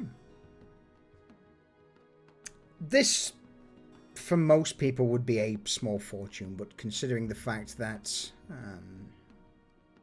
the sheer income from all of the various endeavors you guys are involved in, it's I wouldn't say it's pocket change, but it's almost negligible.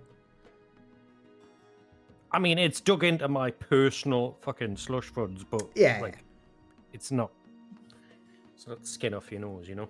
Exactly. But for most people, even in coin flow, this would be a small fortune. And you are given all of the due care and attention of nobility. But with the order for the suits placed, Time for a mask. time for a mask.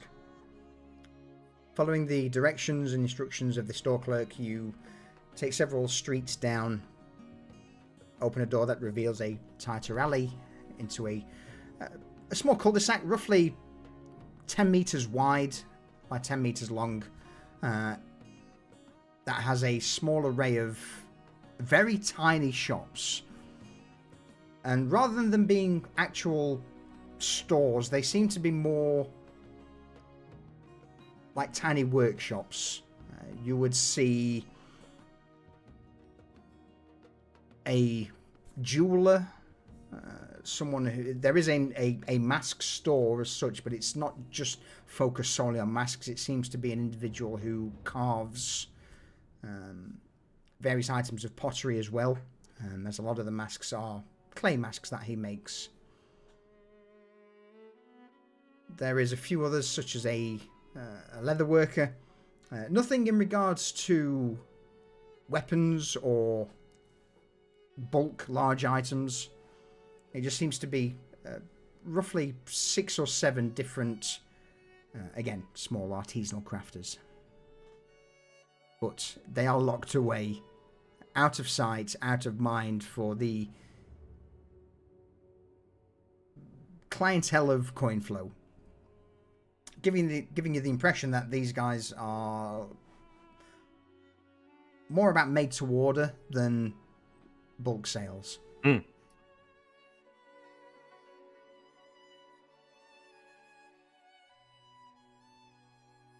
So did they work as a group or? Yes, yeah. It seems to be a cul-de-sac of like-minded crafters. They all work together. They all share bits and pieces. They all seem to work on.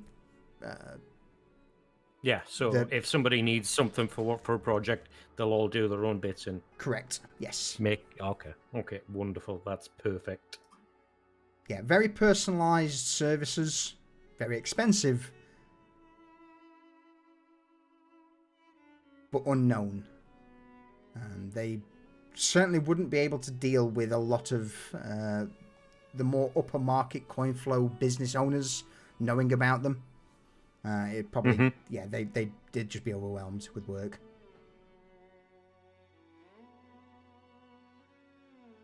All right. So we're just going to go down this corridor and come out into the little cul-de-sac.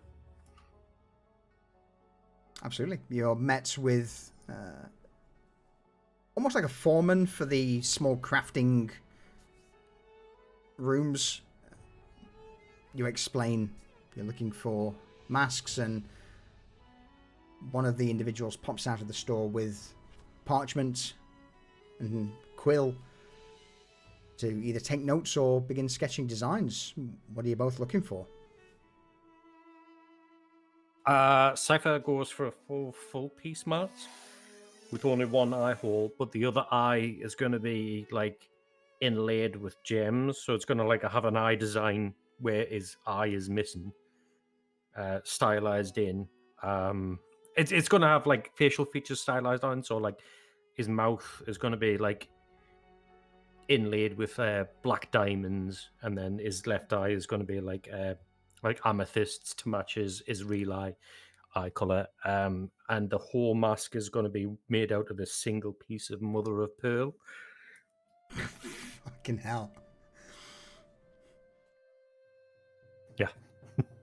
I am going to say that will probably cost you a good portion of your funds. Yeah, I'm cleared out after that.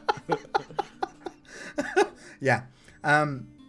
So are you thinking like almost like a mime mask? You just pure pearl, featureless. Yeah, with... it's like a full mask that covers with just features like stylized on in gems and like inlaid with like platinum and stuff like that.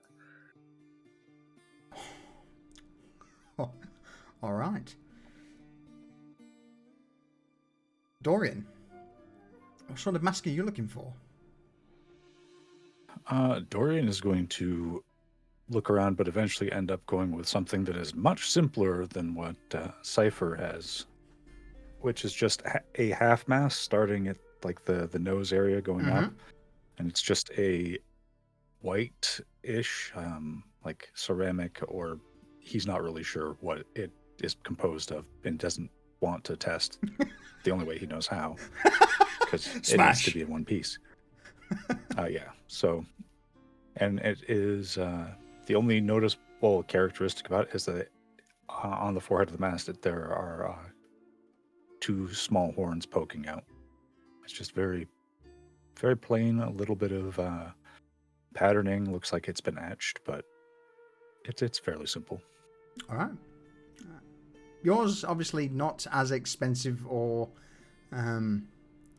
grandiose as Cypher's, but still effective in regards to acting as a masquerade mask. Similar to the suits, with a generous tip on top, the masks will also be ready in 2 days, giving you enough time to... do you want them delivered, or would you fetch them? No, I'll delivered, so they'll probably just look at us funny. Yeah. Aaron's Folly in Lower Streets. Yes. We're like, did I fucking stutter? Yes, there would be the look between the crafters at the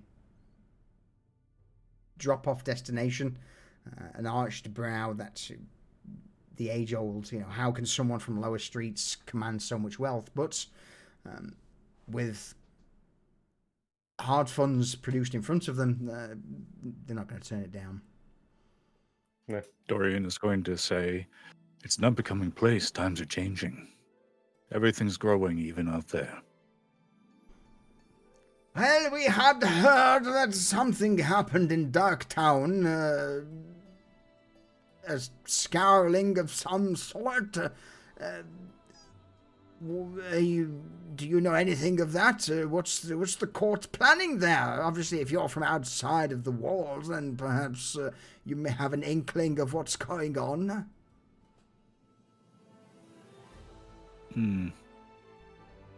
Well, there is a lot of smoke.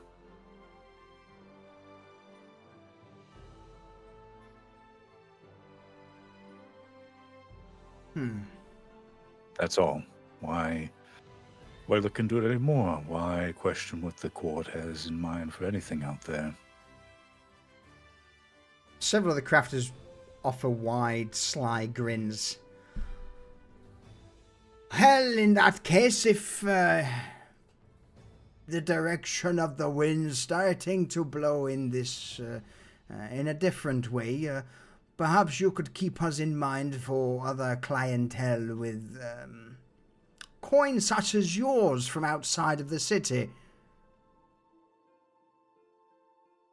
It's easy enough to drop a word and then make sure people are discreet enough that they don't tell the wrong people.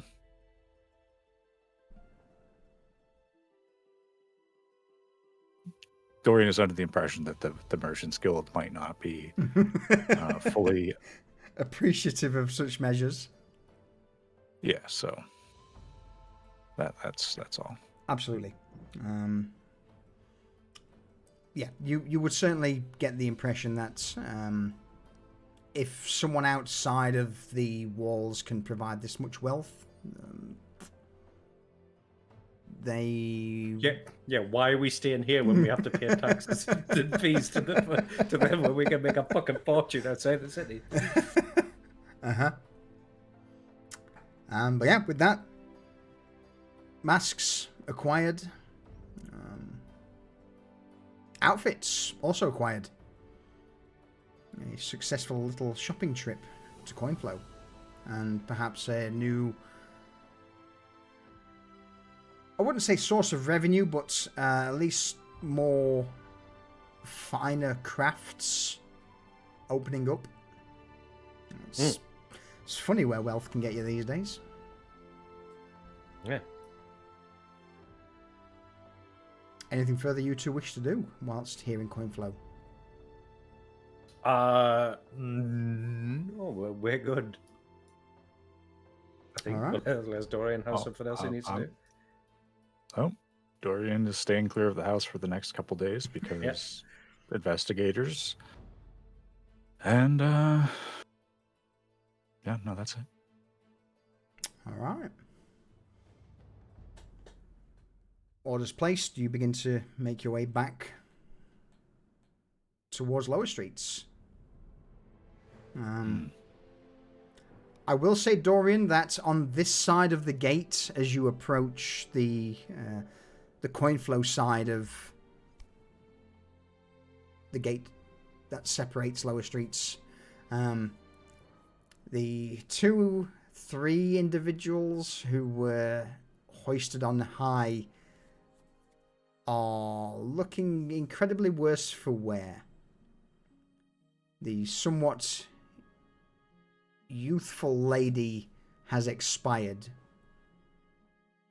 Hanging from the cage above the gate, limply, life fully extinguished from her eyes through exposure to the elements, exhaustion. An older gentleman just stares down at you with scornful, baleful eyes. And another gent, larger in build, sits in the cage with just the will to live vacating his soul completely. Sat there waiting for the end. Cypher, I'll notice some big and just go, friends of yours. Oh, you know, sister there. guard who didn't know to just stay away, and well, more of the same for that one, I believe. More's the pity they didn't know who they were going up against. She still might be kind of fresh if you need one. That thing. Yeah, there seems to be one seems to be a soldier, one seems to be more of a butler type, and the last is his sister. Is his sister's soul still circling round? Is it still fresh in the vicinity? How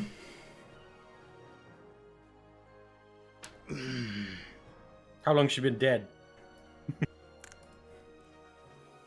let's roll me a d12. Let's go for hours. A D12, okay. Yeah.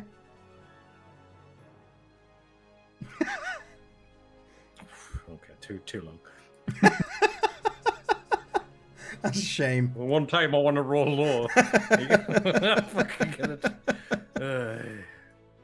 Yeah, you feel no resonance with the soul of this deceased woman. No doubt at this point the soul's joined the I hate to say the word, but the Black Parade that's currently circling through Novostoya. And he's just like, too much effort to retrieve it. Pass. Sour grapes, anyways.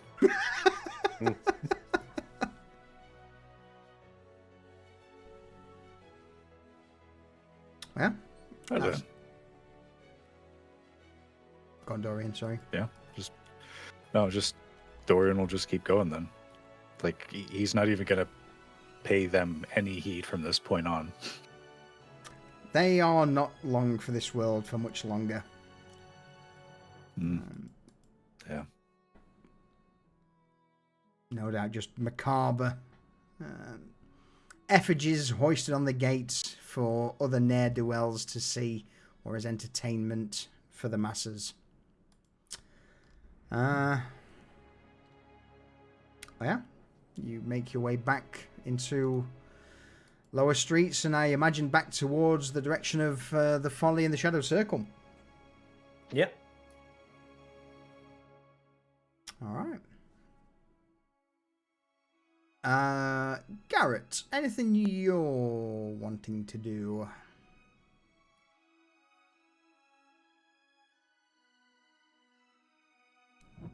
I had my watch, had something to eat. Feeling alive again. I'm just sit at my desk with a big plan in front of me, like a blueprint. Okay. And final finishing touches to a design for a carriage with little annotations all round it. What needs to be made from wood, what needs to be made from metal. What I need cipher for, and so on and so forth. Mm-hmm. Just awaiting on my blacksmith. I would say it would be at this point where Reza had returned to the Folly. A brief chat with Falco above has no doubt set a room, probably one of the more lavish rooms, aside for Damien and his family, as Reza begins to make her way down into the Undercroft to make you aware that your blacksmith has arrived. Perfect timing. Garrett! In here. Yeah, I know, I just felt like shouting. Damien and family are ensconced in some rooms upstairs. I wondered if you'd bring them. I wasn't going to, and then I sort of had a little epiphany. and realized that I hadn't been treating them like family. I'd been treating them like a business partner, and that I should learn how to embrace my real family as well as my found family. Yes, take the children to coin flow, spoil them. You want That's me to what spend aunts are for. time? You want me to spend time with children? No, I want you to spend time with your family. You're asking a lot, Garrett.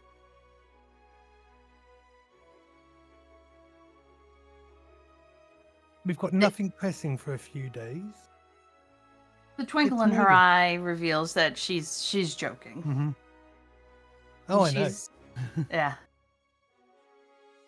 And he tosses a pouch to her. She catches it and looks inside. About how much is in there? A lot. Yes. Anything you wouldn't think you could buy them, you can buy them.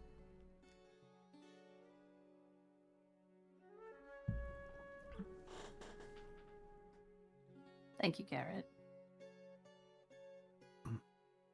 Of all people, I understand how important family is. Reza just kind of looks at him for a moment and nods, and then leaves quickly so it doesn't get more sappy. Mm-hmm. So Garrett starts rolling up his plans, tucks them under his arm, mounts the stairs, Mm-hmm. and makes his way out to this store shed that's been sort of, everything's been pushed back and there's room for them to work in there. Because we don't want people to see what we're building until we're ready Okay. to unveil it. So the sort of the warehouse side of the folly's been converted. Yeah. Yeah. Okay. Well, not converted. It's just But- some space made in there, big enough for a carriage, and All right. Okay. Yeah. that's where we're going to construct. Because you can't construct it down in the underground. No, you'll never get it out. All right. Cool. Yeah.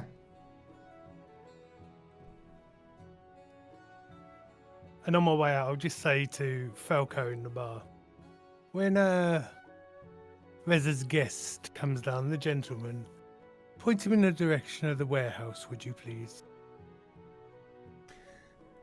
At this point, Falco's now back at his usual spot, to the point where there's probably an arse groove that's been ground into the chair at the desk as he nods. Aye, all right. It's been told by Reza that special treatment for those. Not charging them anything, either for lodging nor for food or drink. Anything they require, I will absorb the cost. All right. I mean, to be honest with you, Garrett, you don't even need to absorb any costs. I don't know exactly what's happened, but we seem to be getting a bit more affluent clientele here. Vanya said, "Don't kick out the beggars who sit around front," and well,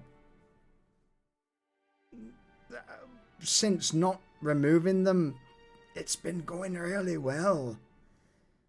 They're not beggars, they're paid actors. And Reza is walking down the stairs with a 12-year-old child on one hand and a 10-year-old child on the other. Wait, you're paying people? You're paying... Why are we paying... Why are you paying beggars? Falco. Rich people are into weird things, and I'm just providing the atmosphere that they expect to see when they come to step down into the slums. Wait, hang on. So let me get this straight. The reason we're getting fucking so many rich people is because you're paying beggars to act like beggars. Oh yeah. Mr. Stone is their team lead. He's got about 20 people who work for him. He manages their schedule and the payment. It's all really very well organized, and you don't have to worry about it at all, Falco. I've got it underhand. I mean, it would be nice to know. I mean, do they want to see like the odd bar fight in here? Because I can certainly get some of the lads to duke it out for a bit. Throw some tables would be over. Amazing. Kids, don't you think that would be amazing to see a bar fight? He's like, yeah, that'd be amazing. Auntie Reza, that'd be great. All right, come on, Laura. Come on, Michael. Let's go shopping. Reza, DM me the names, please, just in case. I have to remember what I just said. Laura and Michael. Oh, what if I could forget? I will Wow. DM you. Child 1 and Child 2. Bit and Bob. All right. So look, I mean, in fact, I can't get any of the local lads or the guards to start throwing hands because that'd just get out of hand far too quick. I'll ask a few of the gangs that are under my my employ. I mean, again, Shags can throw hands, but before you know it, if I start throwing hands, then someone's going to win in the fire, and no. Just make sure Scar knows what's going on, because we wouldn't want accident. Do you know what happened the last time Skarn threw someone out of this fucking establishment? It's a good job that he's not up here anymore. Yes. If he's around, make sure he doesn't get involved. Have you not noticed that we've got actual fucking porcelain plates now rather than wooden ones? That's because of Skarn. Do you know what he did with the last wooden ones?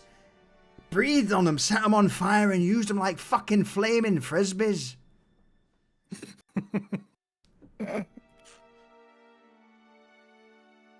He is a dragonborn of many talents. You hear from the doorway, which Reza and children have just walked out of. I want a flaming frisbee! Pyrania runs in the family. No, you don't. No, trust me, you don't want them thrown by... And she's gone. Hey. Alright. I'll get some of the local gangs to just frequent the establishment every now and again when it's busy and start throwing hands at each other. I'll give them a bit of a backhanded payment. Should provide entertainment for these... We should have told me sooner that we were getting these posh fucks in to and provide them a show. It all happened quite organically. I don't think we did much.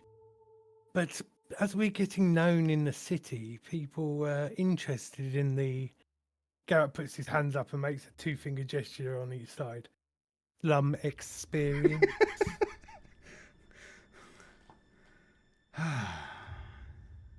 Alright. I'll slum experience, that's what we're offering now. I always wondered why I was getting so much coin in this place, but hey, alright, consider it done. I'll start putting on fucking shows, I guess, for these posh toff wankers to and he echoes the gesture with the two-finger air quote. Slum experience. Marvellous. Well, I shall be out in the warehouse for the foreseeable. Building a carriage. Oh, carriage, how nice, how quaint. Oh, Yes, well... Would you like me to place a fucking order of petals to line your carriage as you go down the street? Oh, Lord Gallant. In fact, God just offers you this big shit-eating grin.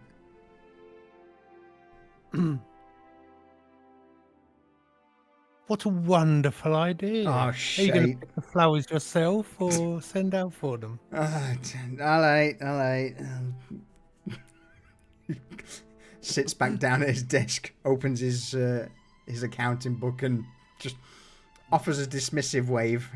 You win again.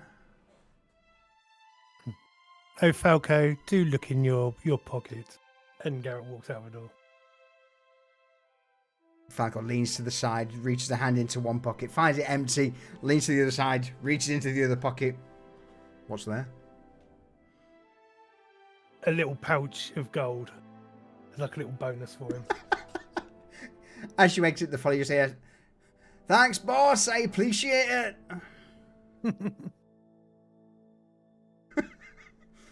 Got to keep Falco sweet. I don't want to deal with all the shit either. All right.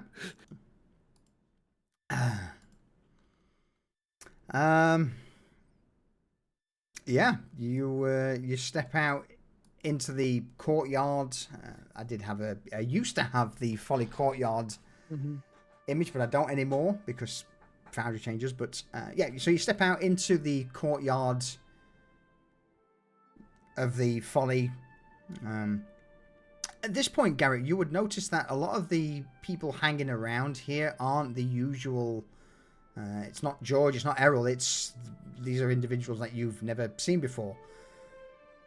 At a quick glance, you can tell they're guards, but they don't look it. They seem to be keeping themselves to themselves, talking. Across the streets, there seems to be at least 4 or 5 individuals who are just engaging in conversation. But it seems that whatever guard presence is now here at the Folly, it's not obvious. It's very discreet. One or two of them would have a bandaged finger from where they got bit by Munchie when they were hurt. Yeah. On top of that, there's at least 3 beggars who are scattered around the open courtyard in front of the Folly. All of them, if you cast a glance in their direction, would offer you a bow of the head from their position, Garrett's having been informed by Rezeror. They're... What's his name? Say his name. By the Beggar King. I'm not saying his name. Fuck it. No. I hate you. You're welcome. But yeah, basically being informed that, you are part of the Follies management, so that they're aware. Mm-hmm. Yeah, apart from that, nothing. No, Nikki, it's basically Callie Reza riffing on me. Anyway, long story short, across the open courtyard into the warehouse garage, where at this point most of the shelves have been pushed back to provide a large open area for a carriage to be constructed. In the back of the warehouse, there's a big pile of hardwood and pole that's come from my lumber camp. Because we own a lumber camp now. Oh yeah. Yeah. So we've got the best wood that's available. It's been seasoned and treated, and it looks absolutely perfect for our needs. As I'd ordered exactly what I wanted. And I've had a forge set up at the back just for this kind of work.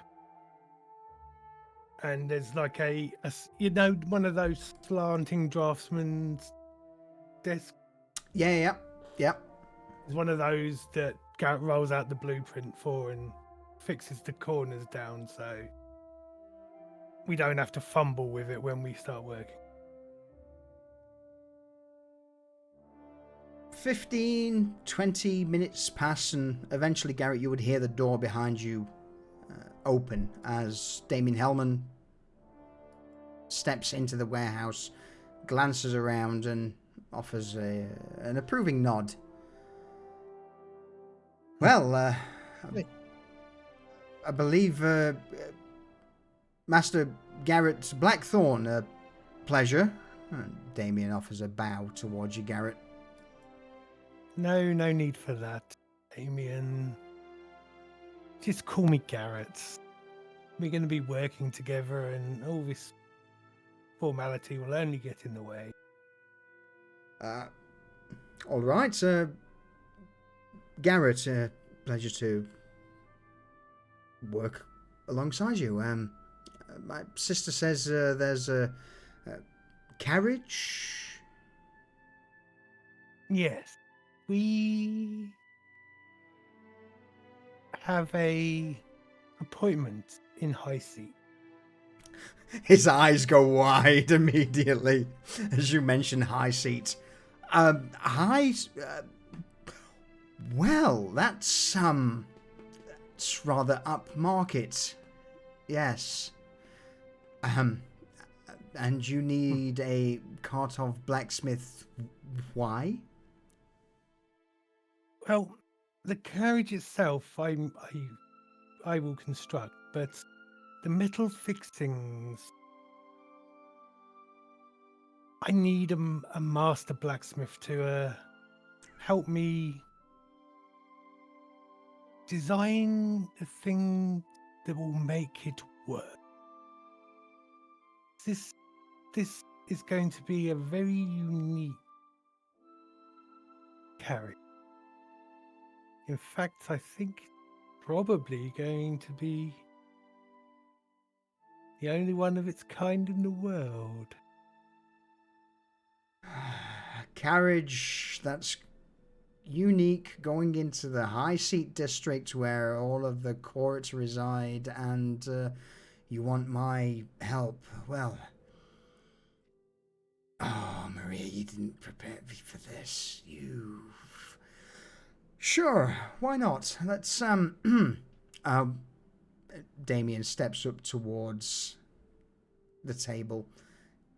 You get the impression, even at this point, he can't seem to let go of Rez's original name. It's difficult. But he looks down towards the table. Garrett, what does he see? He sees a very intricate blueprint of a carriage that has a locking mechanism to the struts that go out to the beast of burden, whereas normally it will be a little bit loose and move freely up and down on its own. The locking mechanism will lock it taut to the creature.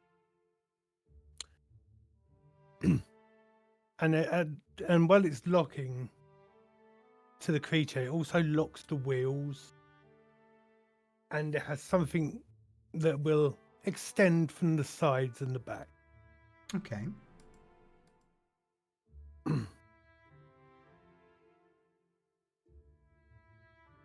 And for a master craftsman as himself, Mm-hmm. the more he looks at it, I would think Damien would.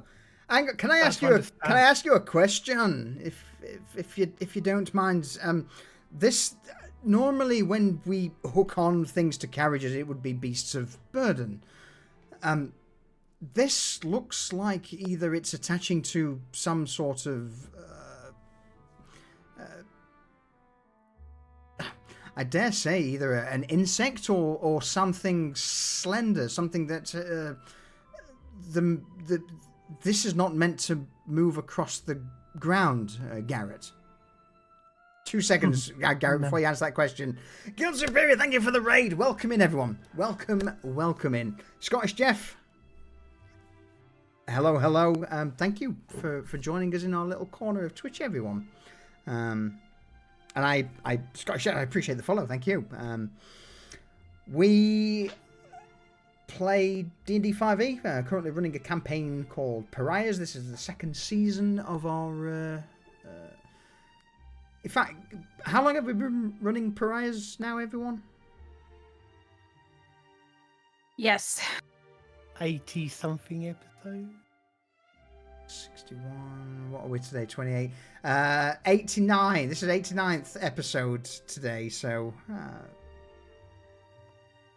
quite a while.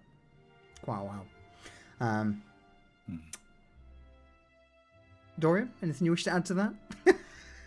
I was going to say, it's 20 more than the nicest number. Nice. Nice. 2 or 3 years. It's been a while, but we run quite a dark fantasy D&D. It's not high fantasy. It's not kill the dragon, save the villagers. It's very morally grey. So if you like that, Kill the dragon. Really dark grey. Kill the dragon. Exploit the villagers. Kill the villagers. Yeah. Employ the dragon to kill the villagers and then rob the village. Yes, that's probably the best way of describing it. For those of you who've joined us, our party consists of a hag, a vampire, a demon, a fey being, and a lich.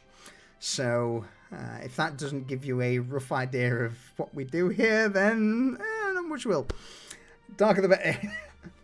We are indeed the baddies? We are the baddies. We are. Yes, it's 10,000 people died recently in a scouring that the players orchestrated. But less said about that, the better. Anyway, we're currently in the process of crafting a carriage that's going to be pulled by something unusual for a masquerade ball with the aristocracy. The aristocracy being the Crimson Court, and obviously by the sound of the name is that the city is run by vampires. Huzzah! With Batman. It's not... Yeah, I mean, Dorian. Yeah, you're not wrong. Anyway, with that said, Garrett, Damien begins to look down at the blueprints provided, scratches his chin. So this is not a usual carriage that's going to be pulled by a horse or a typical beast, no? No. Something more exotic. Right. I have the measurements of it here. We have to leave enough room for the wing. For the wings, so you're telling me that this carriage that we're building is going to fly, yes? Oh, yes. That's where I come in and Cypher's still Oh! at the door. Oh! He looks towards you, Cypher, and Damien. His eyes go wide and he just nods. Cypher, good to see you again. Why do you have to do that? Blame Garrett. It's a trait I learned from him. Yes, you're getting better. So I just need to make the fixtures, fittings for this flying carriage that you're wanting to construct. Yes, and anything you think of that could assist in its motion would be fantastic. All right. So first things first. When you say wings, are we talking? We're not talking a dragon, surely. You're not going to have a dragon pull this thing through the skies of Nova Storia. You've seen a common housefly. Yes, they're everywhere. Normally around the rotting carcasses of roadkill by the streets. Imagine one of those 3 times the size of a horse. 3 times the size of a horse. Yes. Right. Damien strokes his chin once again and just slowly begins to nod. Right, so giant fly as the powerhouse of a flying carriage. My sister certainly told me it was going to be something different, but this, and Damien starts to point at the blueprints, this single belt around the thorax of the fly is not going to be enough. We're probably going to have to get several out, perhaps even use its legs, maybe little shackles on its legs to pull it.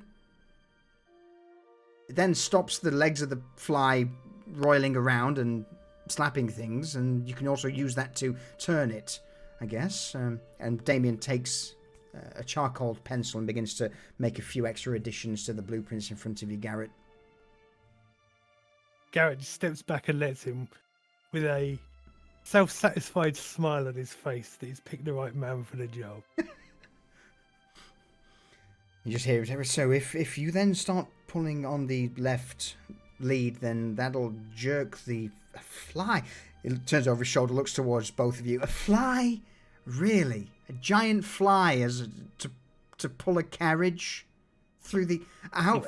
If you want to see it, ask Reza. No. Next question, though. A giant fly is not going to have... we've got the forward momentum and the control of the fly, but... surely, if you're making this out of wood and... Damien motions to the pile of planks to the side. That's not going to... you're trying to hover a fly? The carriage's weight's going to pull the damn thing to the ground, and if you're in it, well, bye. Cypher, I think you have the answer to this question. I have the fuel to the answer to this question on me. Did you manage to retrieve the Banya's notes? Garrett just gives Cypher a look and pulls out his bag, holding the notes hands over. Wonderful. So this design will have to be on the bottom of the carriage, and you're going to need 4 receptacles, kind of like chandeliers, like lamps. Can't I just use cages from torches? Would those suffice? Yes, like those, and they're going to have to fit these. And Cypher's going to reach into his pouch and produce 4 perfectly round, bluish, emanating light crystals. And he's doing the Jared thing from... Yes? Did you just make 4 crystallized souls by any chance? Maybe. Okay. All right. Damien takes Don't worry about it. one of these small blue orbs in hand, looks at it. Well, this feels rather unpleasant, cold. But, careful. Right, so we're wanting these in mountings around the carriage, equally dispersed, and equally far enough away from this design. 4 top corners of the carriage Should suffice, yes. If I put some coloured glass around them, it will disguise what they are. Cypher tilts his head and goes, will it though? Well, if I make them look like the lights in the common.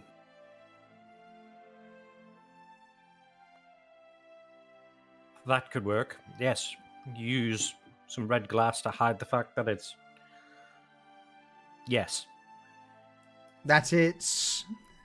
Damien raises a brow. Damien, don't ask questions you don't want the answers to. Right, yes, of course. You're doing very well. I wouldn't want you to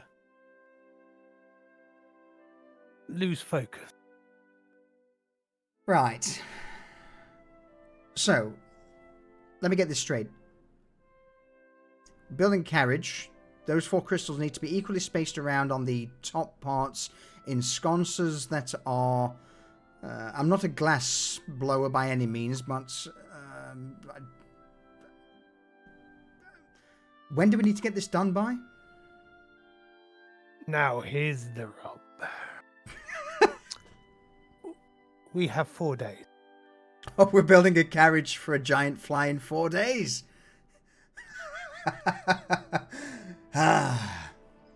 Damien cracks his fingers, rolls his shoulder. Well, I'm not my sister. I can't swing a sword like her, but, well, this endeavour is certainly something that I have faith, confidence in. And, Mr. Garrett, I trust you're a carpenter. I have dabbled. But anything we require, any help we need, any artisans that you wish for something to be made by, money is no object. Well, if that's the case, then let's begin. Marvelous. So, for the benefit of chat and for the rest of the players, Garrett, what's this? What exactly is this blueprint? What's it for? What's it look like? What's the end design going to be? When you The said easiest wings, way- all I could think was chitty chitty bang bang. That's exactly what it's going to be, a carriage version of Chitty Chitty Bang Bang. But the wings that are going to come out of it are going to be black. Sort of like more bat shape. Okay. Oh, God damn it. With a more sort of steampunky vibe. For those who aren't aware what Chitty Chitty Bang Bang is, just Google it. Yeah. If you don't know what it is, I'm going to be very upset. It's very wholesome and not dirty and amazing. It is. It is. It's in fact, yeah, That's good a point, song. Reza. It sounds pretty sus, but it's not. All right. So with production of the carriage now underway, Dorian, Cypher, Reza, your outfits for the upcoming masquerade ball at the court sorted. I think that's a good point for us to call a quick refill the clock and a BRB. Multiculturalist James, hello, happy Sunday. I appreciate it. Thank you for the follow. I saw it a while back, but I've not managed to catch you live, so thank you. Welcome in. But yeah, we are going to call a quick BRB there, everyone, while we refill our drinks. Nip to the loo, so give us all a minute or two. I'll turn the music up. So Dick Van Dyke, you're right, Rayron, you're right. Yeah, folks, we will be but a moment.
Oh, all right. I'm back.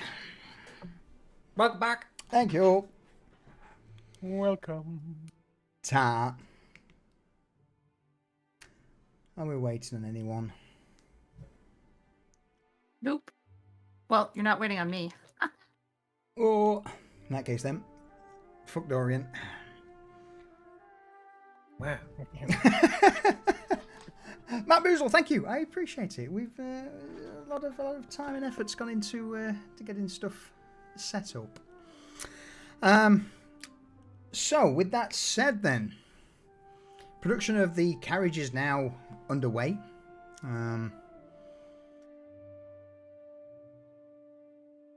Anything else anyone wishes to do? Bear in mind, you are still in the 7 days worth of downtime.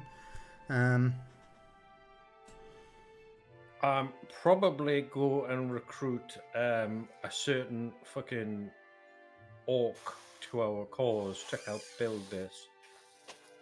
As I think Garrett might need some manpower and some full body strength to get this done. I mean, I'm the strongest guy here. Whoa.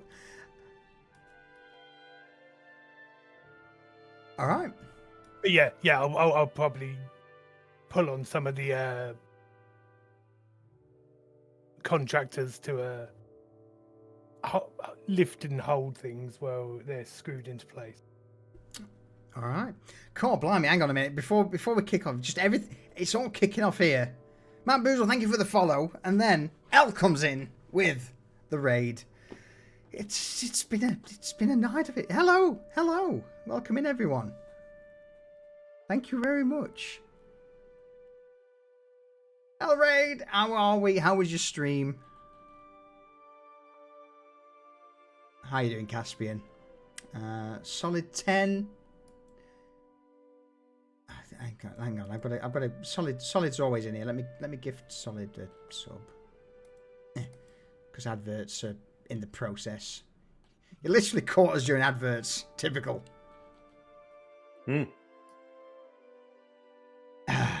Alright.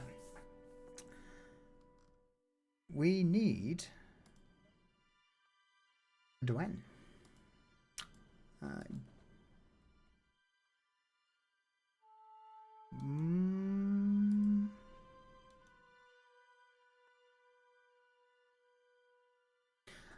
Garrett, you step out into lower streets, begin to make your way towards Market Row.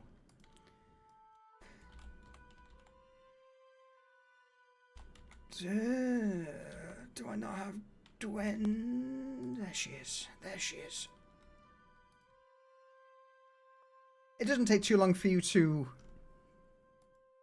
reach the new improved Wooden Spike. An establishment that's now been upgraded since you were last here. With a rasp on the door, you hear the usual call out. Come in. We're open. Business seems to be good. Well, look who it is. Business never better. As you step into the Wooden Spike, Garrett, you would see that there's at least 4 to 5 other labourers and craftsmen now working on various goods in Dwen's shop. She begins to approach you, easily towering over you as the orc woman just wraps her arms around you and squeezes tight.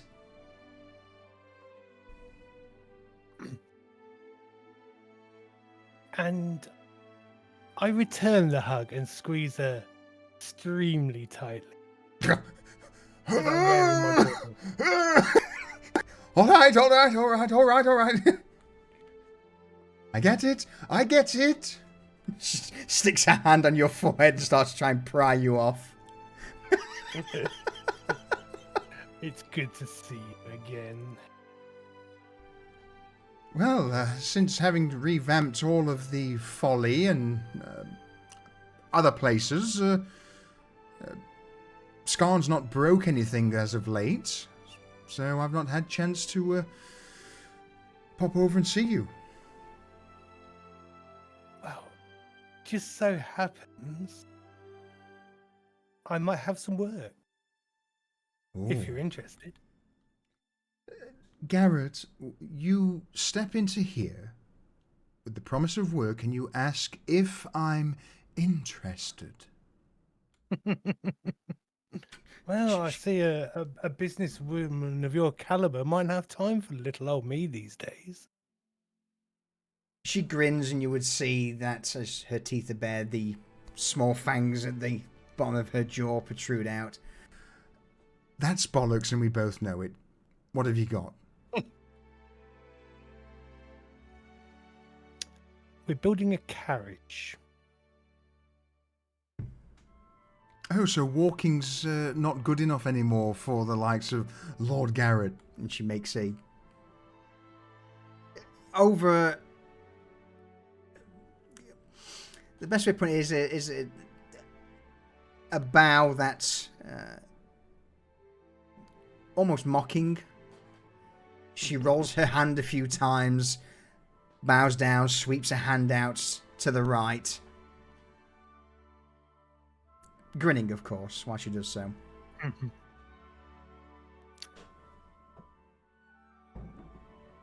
Yes, a Lord of the Forge, maybe, with you telling me how bad my nails were, I seem to remember. Carriage, though. Are we talking engraving and all the other trimmings, I guess? Yes, we have an appointment. And I look around the room. In the city. Dwen begins to nod. And this is something special. Special Something, in once the you city. see the blueprints, you'll be interested. Garrett, as soon as you turn up here with a project, you know I'm already interested. So, she looks around at the labourers, straightens up to her full height, clears her throat. All right, you scrots. Keep this place running for the next few days. I am taking a vacation. And I thought you are currently in charge, so make sure things go swimmingly. A chap, pretty well built. Looks wider than he is tall. A carpenter's apron drapes down his front, looks towards Dwen, offers a nod, looks towards you, Garrett. Back to Dwen. And then Dwen just thumbs in your direction. If I'm your boss, then he's our supporter. Your wages... She just thumbs again back towards you, Garrett. And with that, the rest of the workers now hearing this turn towards you, offer you a bow, and then continue back with the work allocated to them. So, shall we? We shall. And Garrett puts his arm out for her to link arms in. Dwen takes the arm and you just hear the odd quip from some of the carpenters like, I've never seen Dwen be like that with anyone. Normally she's an absolute taskmaster. Don't get involved. Don't look at it. Don't turn away. Just focus on your work, mate. Focus on your fucking work. Well, with that, yeah, Dwen follows you back towards the Folly. And with the best carpenter in lower streets and perhaps hands down the one of the best blacksmiths, certainly outside of the city, I dare say the carriage will be done to your exact specifications. Oh yeah. Excellent. Very happy. Yeah. Brings back to Cypher, Dorian, Reza. Anything you three wish to do before it's masquerade time? I am spoiling my niece and nephew and getting them lots and lots of sugar before I hand them back over to their parents. No.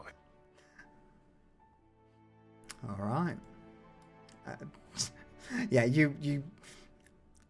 Damien's currently in the process of hammering out various nails, fittings, fixtures for the carriage.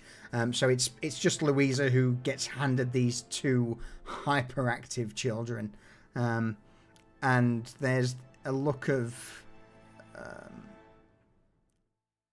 dismay that crosses her face, just seeing how wired the children are. Don't worry. They're probably going to crash soon. I hope so, but thank you, Teresa, for well, it's rare for them to get out of Kartov, never mind the city itself, so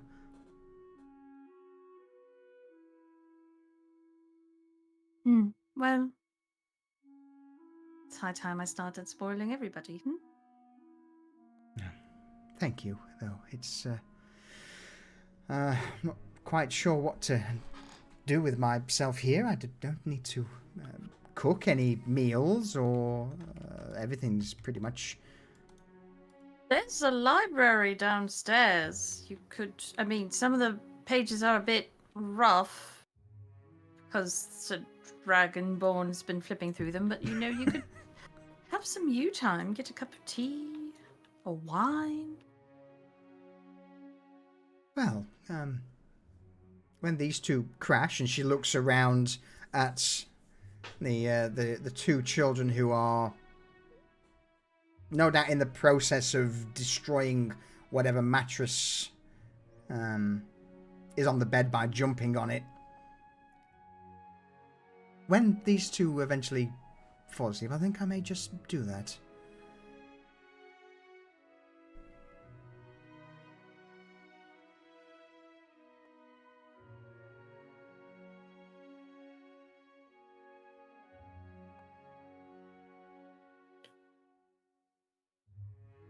With you then Good. departing, Reza.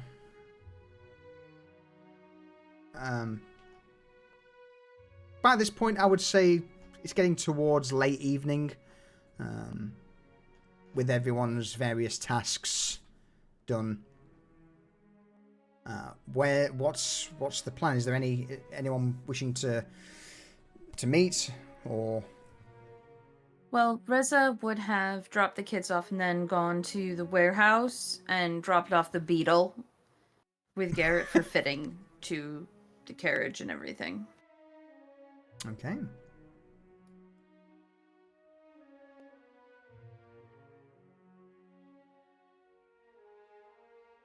I'll just be acting as the go-between, and I'll be sketching the design for the magic circle for the levitation spell.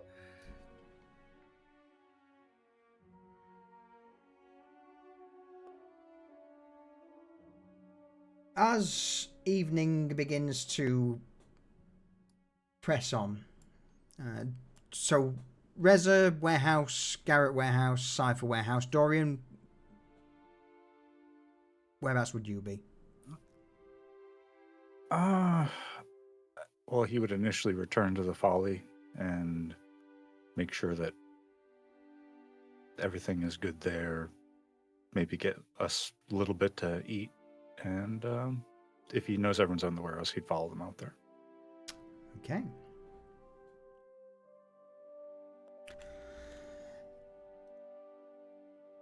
With you being in the warehouse now, it's been a few hours since the carriages started construction. The frame's been put together and start on the flooring, and it's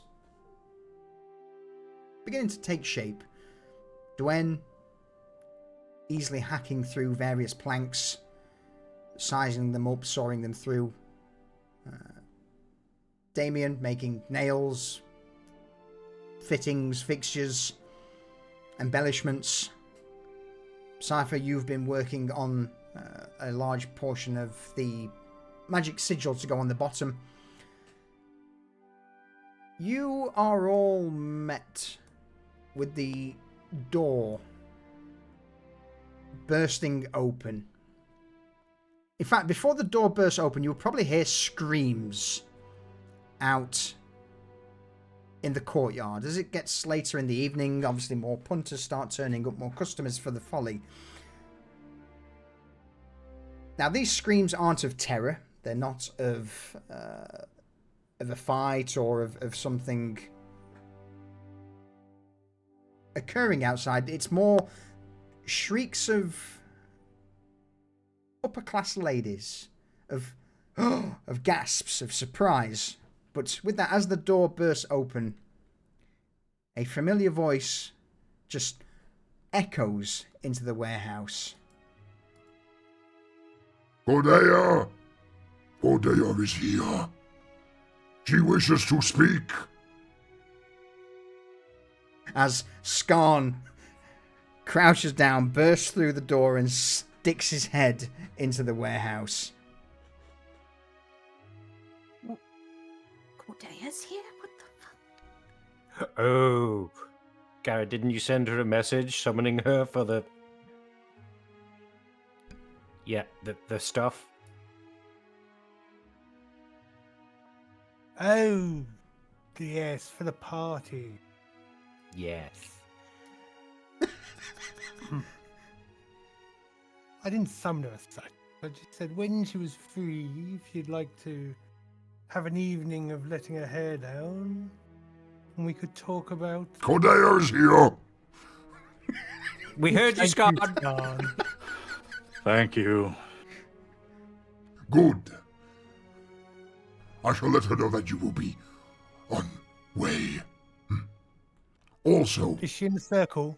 yes, she is in circle. And Skarn looks back outside at the gathering of rather well-dressed individuals. It has been a while since I was up here. Lots of screamers, fancy dresses, suits.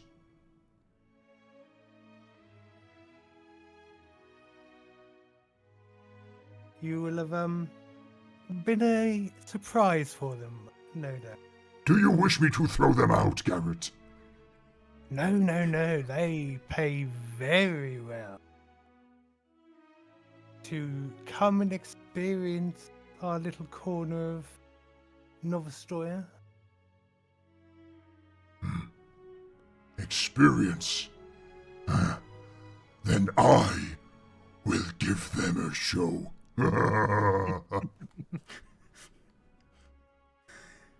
Don't hurt any of them, but I trust you. Skarn doesn't hear the last bit as the door's closing with a loud slam.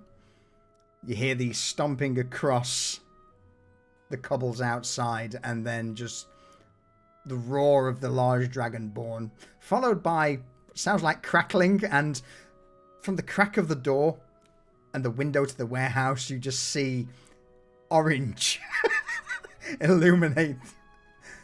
Are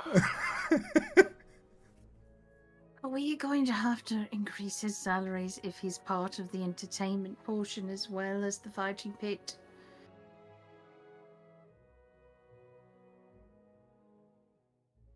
I think he's having fun, you know. I think he'd probably do it for free. Perfect. Okay. This can only end well. I don't see any problems with this at all. Yes. Right. Yes, let's tidy up and go and see Dame Cordair.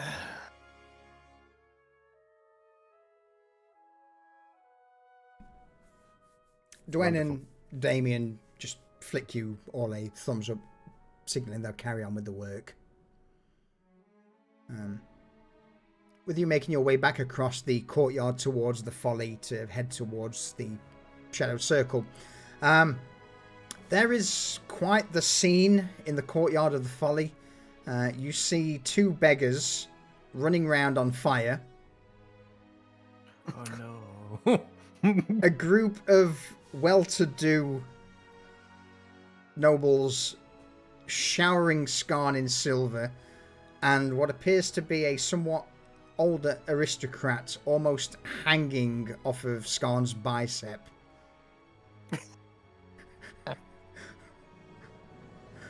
The various thugs who've been paid to act as guards are staying well away from this. You see them all just huddled around the entrance to the Folly, off the opposite side of the street, around the edges, just looking on. And if they catch your eye, Garrett, or anyone, for a brief moment, they just turn away and start whistling.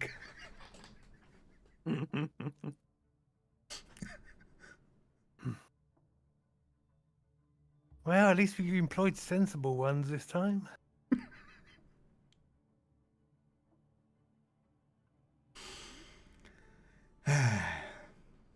You would see a couple of the other thugs just run down the street in the direction of the well, buckets in hand. But that's not your problem. That's a Falco problem. So you step. You step in. I've just given him a massive bonus. He can deal with it. Yeah. So you step into the Folly and begin to make your way. At this point, the Folly itself is heaving.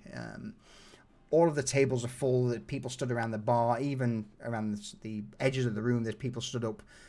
Drinks are flowing. Lyella herself, along with a couple of other barmaids, now seem to be just running drinks constantly.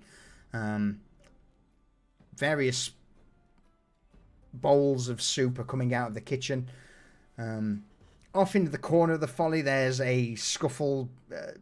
Again, it looks pretty realistic, but considering the conversation earlier with Falco, you recognize two of the individuals are just hired thugs acting out a brawl. Various nobles and, well, not so much nobles, but wealthy merchants and aristocrats are placing bets on who's going to win.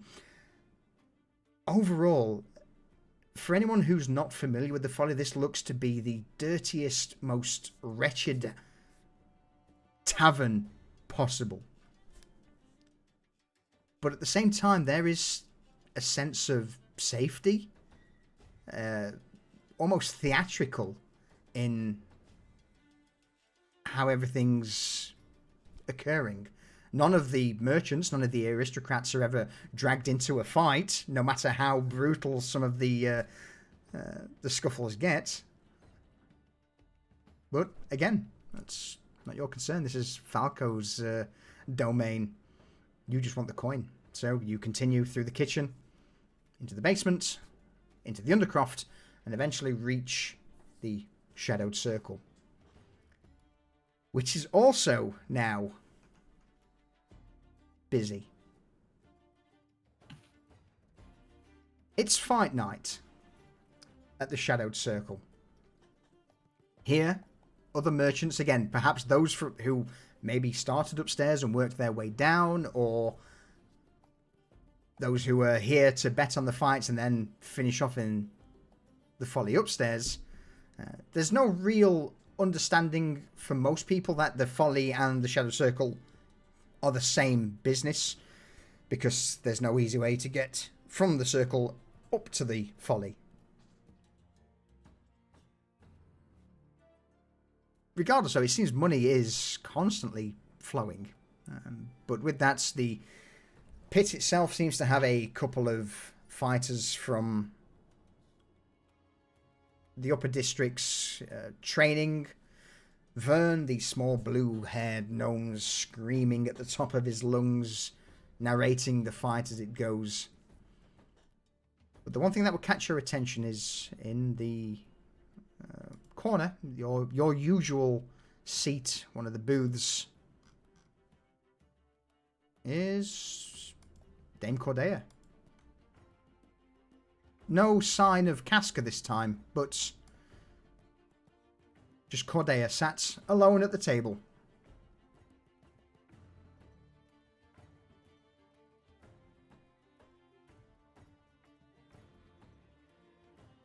Good evening.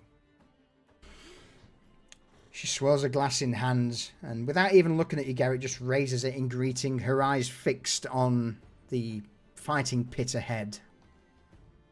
Good evening.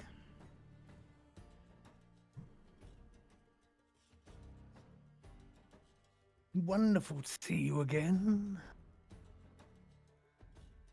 Well, when I got your invitation, I could hardly turn it down now, could I? Well, it does one good to relax from time to time. Ah, and indeed I do wish I could relax, but please, who's... obviously, Garrett, you're there. Who else is with you for this meeting? Reza. Reza? Yep. Yeah, I think everybody. I would think everyone would have come with me. Cool. Okay. She looks around at the chairs. Whilst I would like to say that I am here for relaxing, sadly not the case. You take a seat. I mean, granted, this is your establishment, but a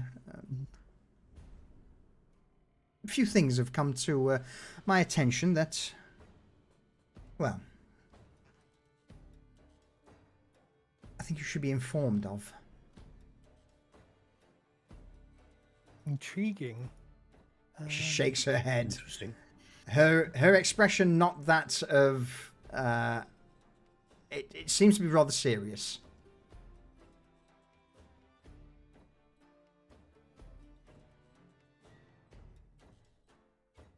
So we sit.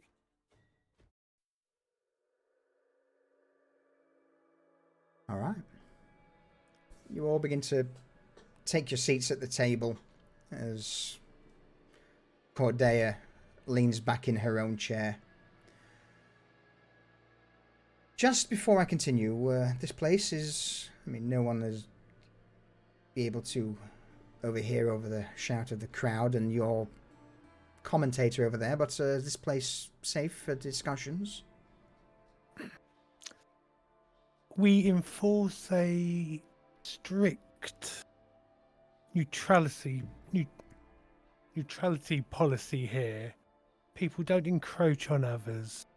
Deals are done in the open. And there is no infighting. Good. Also, this table is known to be ours, and people do give it a wide berth. Good. So, with that said then, I'll not beat around the bush. Viscount Sandoval has been found and captured.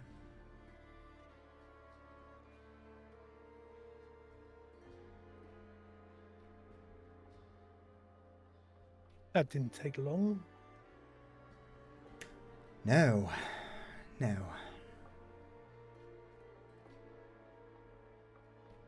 I have a feeling there's a but coming. She smiles slightly, not in an amused way, but almost sadness. He is to be made an exception of.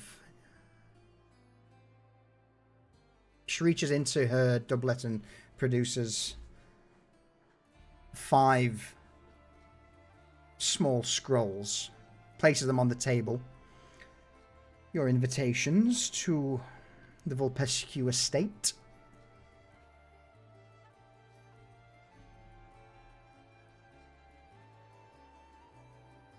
Try not to lose them. No, they will be kept extremely safely.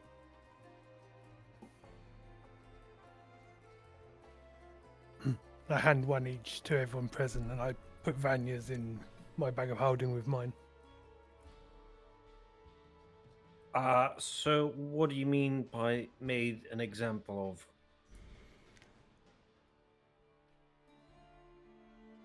You see Cordeia almost swirl the words that she's about to speak around her mouth.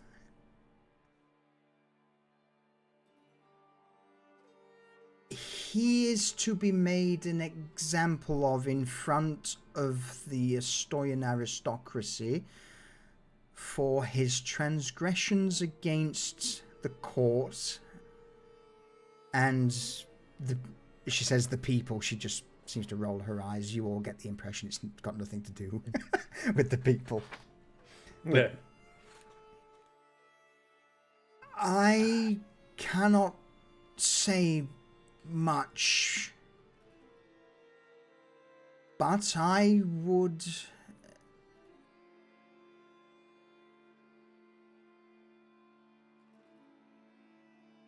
say that weapons would not be a bad idea. Roll me an insight check. Yeah. All of us, or just Garrett? Anyone who's taking, an interest in what she's saying. I mean, you all smash it. Right. So there's a reason you're telling us specifically this, yes? I'm not telling you this specifically. I am voicing out words to the open air. You get the impression that's similar to the geas that was once cast on you. There is the way she's speaking is very unusual, and Yeah. you And not making eye contact with any of us, probably. abso-fucking-lutely.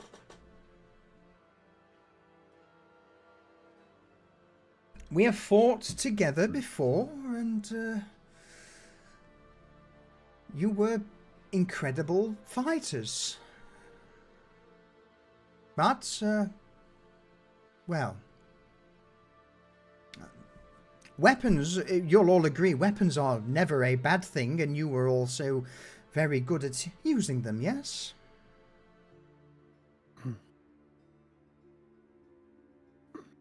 And from nowhere, a dagger appears in Garrett's hand, one of his side daggers, and then flicks away again. Weapons are never usually far from our grip. Good. Would be a terrible shame to ever find yourself in a situation out on the streets or outside of Astoya without a weapon in hand. Wouldn't you agree? Yes. It would be a terrible oversight not to have weapons. You never know when you're going to bump into some unruly people. Absolutely. And I'd like to have at least 7 on my person at all times. Good. Now, also, just be mindful of when you walk the streets, the odd thug who stops you may frisk you or ask for your weapons.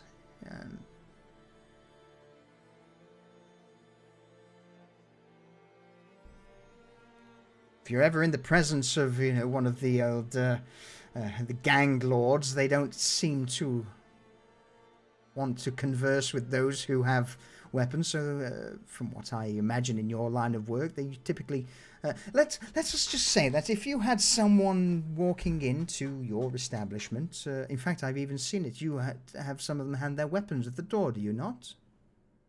A smart, We do indeed. a smart play, a very smart play. And funnily enough, not entirely unlike other parts of the city.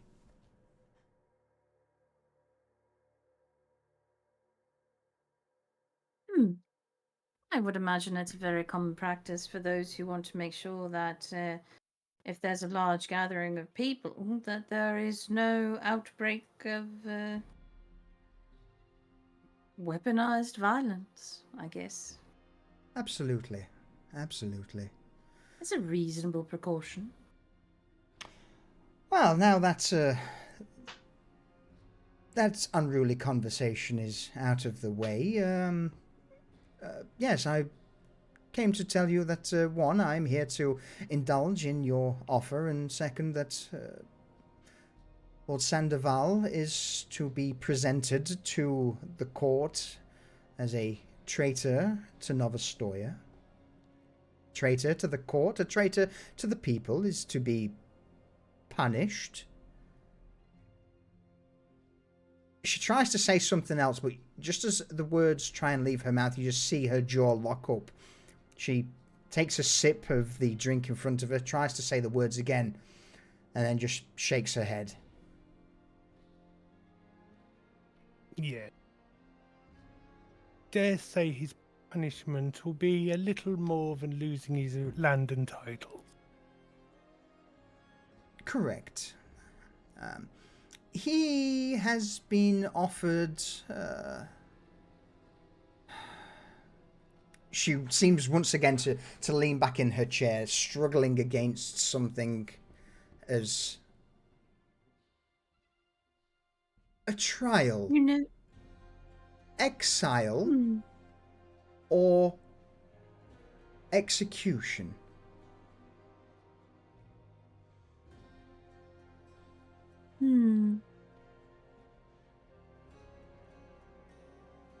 If he can overcome the trial, then he is to be exiled. If he succumbs to the trial, then it would be an execution. And the ball itself will have all of the houses in attendance to oversee. Our Lady Vulpescu herself, of course, no doubt taking the centre of attention. And at that, as she mentions that, she looks towards each of you, her eyes burrowing into all of you for a little longer than you would expect at someone just glancing, almost to the point of it being awkward. so I see there's going to be an additional entertainment at the masquerade ball. Is that what I'm to understand? She And nods. that we should dress accordingly. She nods again. But make it subtle, yes? Okay. Well, my costume is not subtle, but no one will suspect it to be riddled with weaponry. Which, of course, it won't be, Dame Cordelia. And she sort of smiles at her and said, "Would you mind having Munchie on your lap? I think he quite enjoyed the last time you were here." Cordelia pats her lap for the cat to sit. If there was an animal that was, or a creature perhaps, that was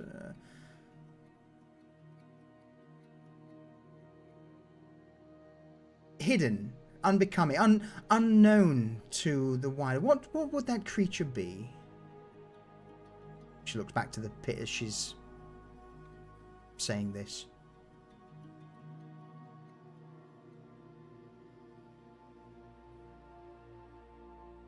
A sneaky creature. One that doesn't want to know what predators or how predators would find it. What would it be? Just give me an example.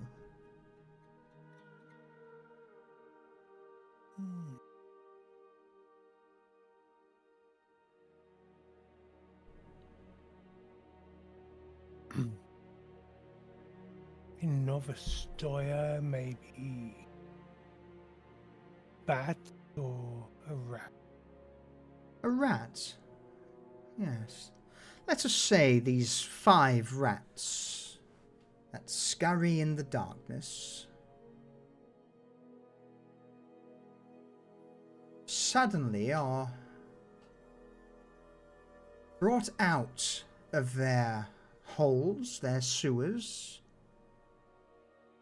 and put on display where a larger predator, say a giant bat, is to feast upon them for sport, for game. What would those 5 rats do? A hypothetical question, of course, and perhaps something to for those rats to consider, think about.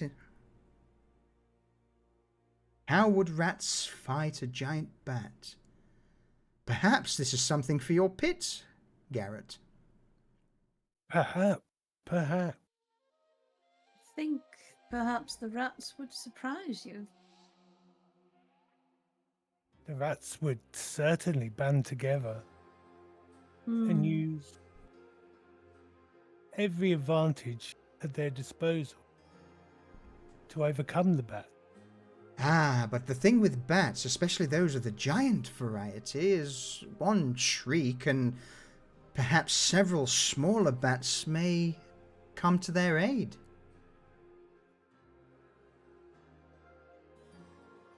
That's all right. Bats don't hunt in the daylight.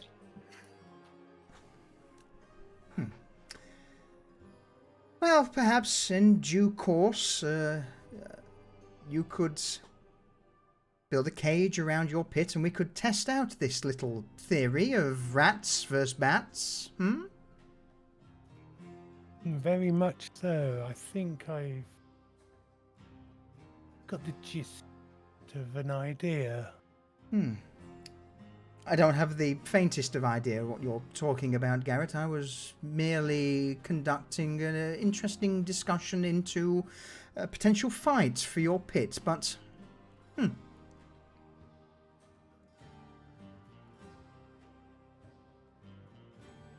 You have proven yourselves to me, and if there is anything to take away from this idea of a pit fight, then consider that my thanks or my appreciation for your abilities. And she motions a hand around everyone gathered.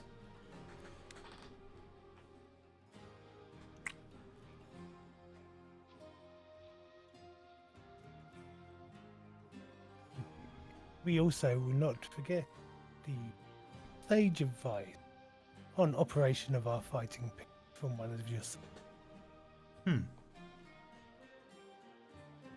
One thing I will say, though, is my lady was surprised that you overcame a hurdle of hers.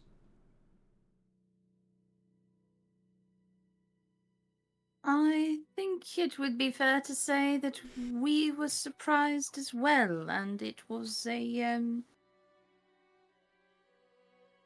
side effect of the purge of Dirktown that we were not expecting.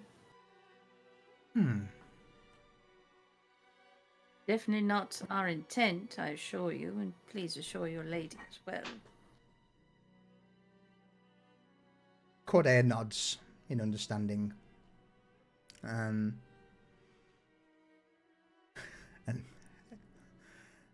again,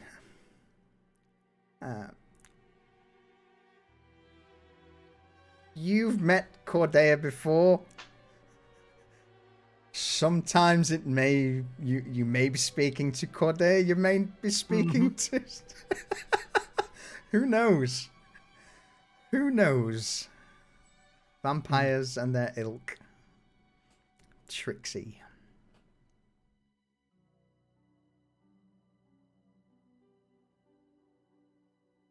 Also, on a different topic, the refreshments for the ball that I promised are ready, and they can be delivered wherever is convenient.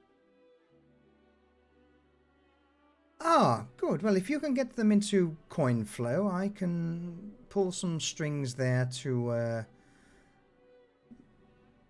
well, I say pull some strings. More like I can enforce Houseful Pescue's orders to make sure they reach the estate in a timely manner.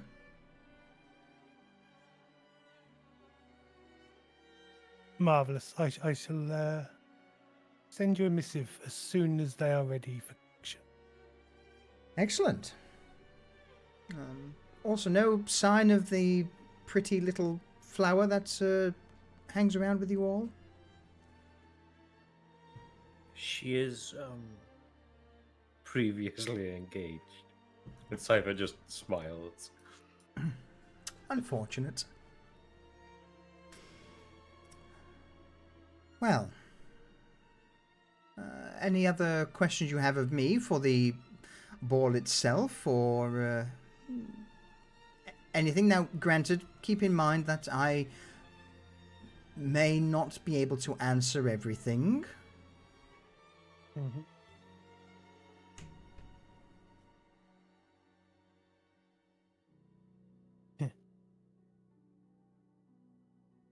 We will be arriving by carriage for the event, as I assume is the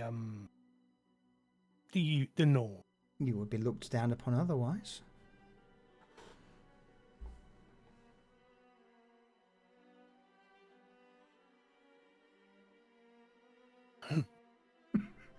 You should Our probably carriage- tell her. Yeah. Our carriage is different than most. We will not be using the roads as we have carriage that can fly. Cordelia just grins. You just see the corners of her lips just turn up as she grins widely. My, it's... Some will be upstaged by such an arrival, but... Well, I don't think you'll have anything to fear. The main worry I have is the wardens as we fly overhead. If we were to paint a House of Orpescu symbol on the carriage, I would hope they wouldn't fire upon it. I will make sure that the wardens are aware and that it is top secret and that they are to inform no one under threat of execution. Once again, you have our thanks.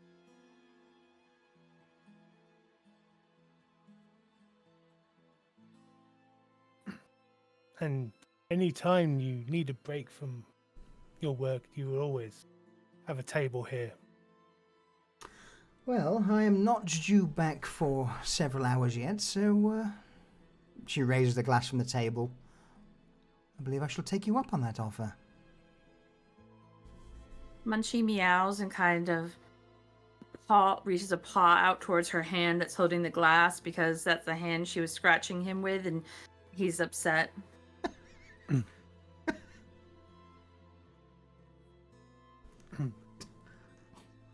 Yask. Now, I think it's only right that you sample the special blend I've made for the party. Using one hand to scratch the cat, and other hand she downs the last remnants of the glass before hoisting it in your direction, Garrett. Says nothing. And from my bag of holding, I brought out this beautiful crystal bottle, stoppered with the magical runes of that the Bloodforge use for keeping blood fresh. I crack it and pour expertly into the glass. The golden flecks catching the candle, not the candlelight, the crystal light across from the walls, and the blood red is so deep it's nearly black.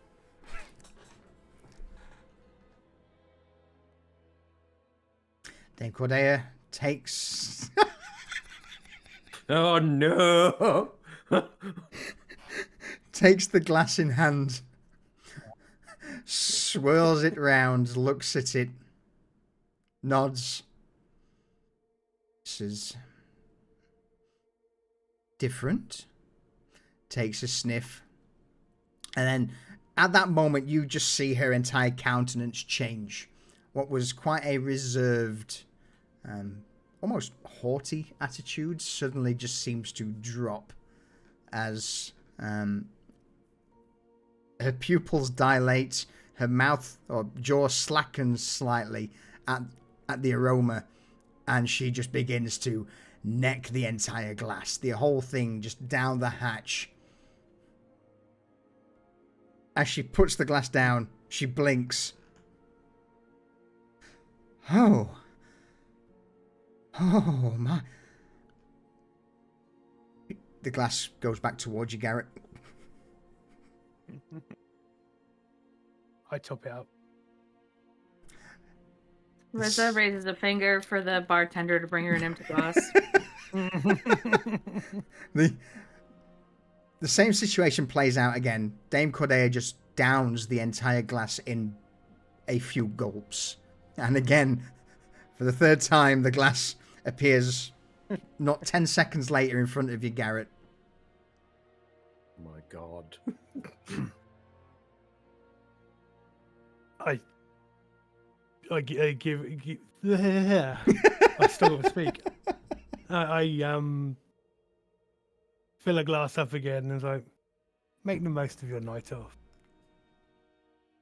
So, granted, if I remember rightly, you've made this so it doesn't completely knock them out, but it's a... Yeah.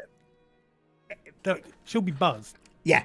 Nicely buzzed. Absolutely. And at that, you see Dame Cordeia take on, rather than the noble etiquette, she seems to adopt much more of the military pose. Mm-hmm. Her legs sweep up from the side of the table, landing on top as she crosses her legs on top of the table, leans back in the chair, glass in hand, and just looks out at the fight currently occurring in the pit. Thank you. You're about to become an incredibly rich company here. And also, she looks towards you, Garrett, and raises two fingers towards you, and then motions to the table.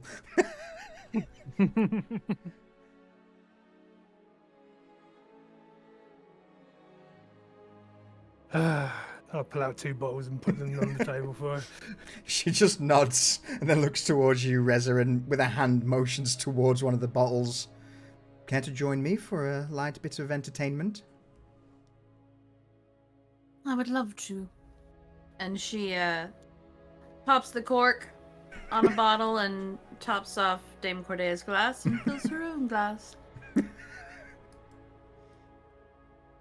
Cypher, Dorian, anything you two wish to add or ask? No, Cypher just looks at Dorian at the absurdity of what's occurred and then just shrugs. Yeah, Dorian is pretty well just content to think over what she said. All right. So then, with that said, the night goes on. Cordeia enjoys her time away. The money is exchanged hands in the Shadow Circle. Money flows freely in the Baron's Folly above. Tonight is a night of business, and business is good. With that said, though, this is the last chance you're all really going to get to bring anything to the table that you need to say to me now before we begin heading to the ball. So in the coming 5 days, the carriage, of course, will be completed. Garrett, I'll let you describe that next session, of exactly how it looks and what's hooked up to it. The outfits, the masks for everyone who don't have it would also arrive. So outside of those things, is there anything anyone else wishes to do over the next 5 days?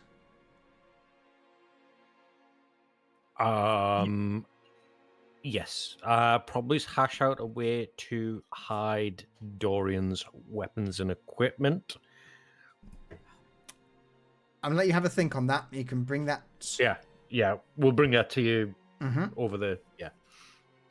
I'm also going to take Dorian's weapon into my workshop, melt Okay. some silver, and I'm going to dip the points on his flail in molten silver. So they've got like a silver tip on the edge. Okay. Reza will have a commission for Dwen. Okay. So And Reza's arrows, they're going to be silvered as well. excellent.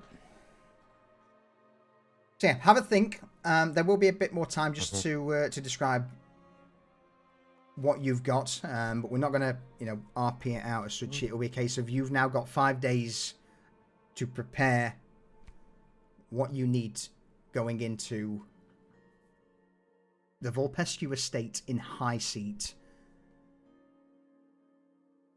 with what information Cordeia can give you on the table. Perhaps someone may need to tell Vanya at some point. She gave us all the information. Very well done. With that said, though, anything anyone else wishes to say or do? Not presently. No, it's time to plan and scheme. Mm-hmm. Excellent. In that case, then, I will take us back to our main page. I've missed this page. No more psychedelic dream sequence backgrounds. My eye's not burning. Yeah. In that case, closing words. Goodbye, chat. Goodbye, chat. Bye, chat. And see you next time on Pariahs. I'm going to head us over to the end screen, and with that, everyone, thank you very much for joining us today for episode 28 of Pariahs. Matt Boozle, thank you for the follow. Scottish Jeff, thank you for the follow. Guild Superior and LHL, thank you for the raids. I appreciate it. Vexing Cat, thank you for 3 months gifted sub to Barksy. God, right, thank you for the 37-month resub. Mr. Bobnot, thank you for the Prime sub. Yeti, thank you for the 10-month sub. Cali for the 57-month. Lucius for the 64-month. Ravon for the 19th month. Diesel for the 72-month tier 3. Oh, my good lord. Mr. Bobnot, thank you for the follow. Nikki, thank you for the 62 months, but that was last week, so yeah, you're welcome. I've called you out twice. Everyone, thank you very much. I hope you enjoyed episode 28 of season 2 of Pariahs. We'll be back at 8 p.m. GMT next Sunday for episode 29, where we find out what Vanya's been up to, and we make our way into High Seat District, the political powerhouse of Novostoyan. I say democracy, but it's not. There's no democracy in Novostoya. It's literally ran by vampires. Yeah. find someone to raid. And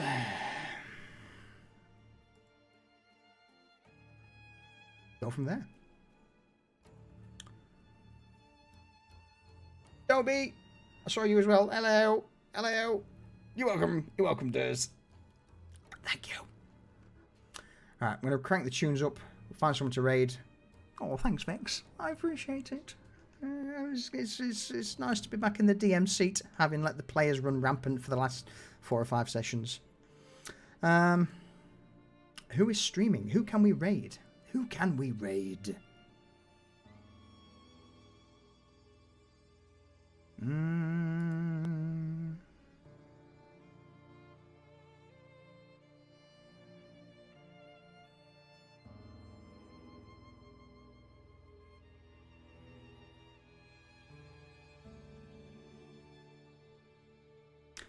Come on, someone jump out at me. Someone jump out at me with the cool overlay, something different.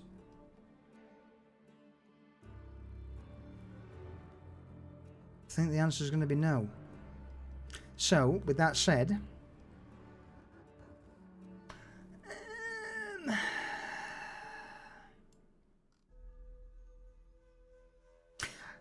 I see fire. I see people doing D&D. Theatre Geeks. Oh, sorry. Oh, good lord, I can't even speak. Theatre Geeks. They are doing D&D. Let's go and see what those folks are up to over there. They've got fire. They've got burning torches. It looks cool. Let's go see what those folks are up to. But yeah, with that, everyone, thank you again. I'll see you all next Sunday for more. Ta-ta for now.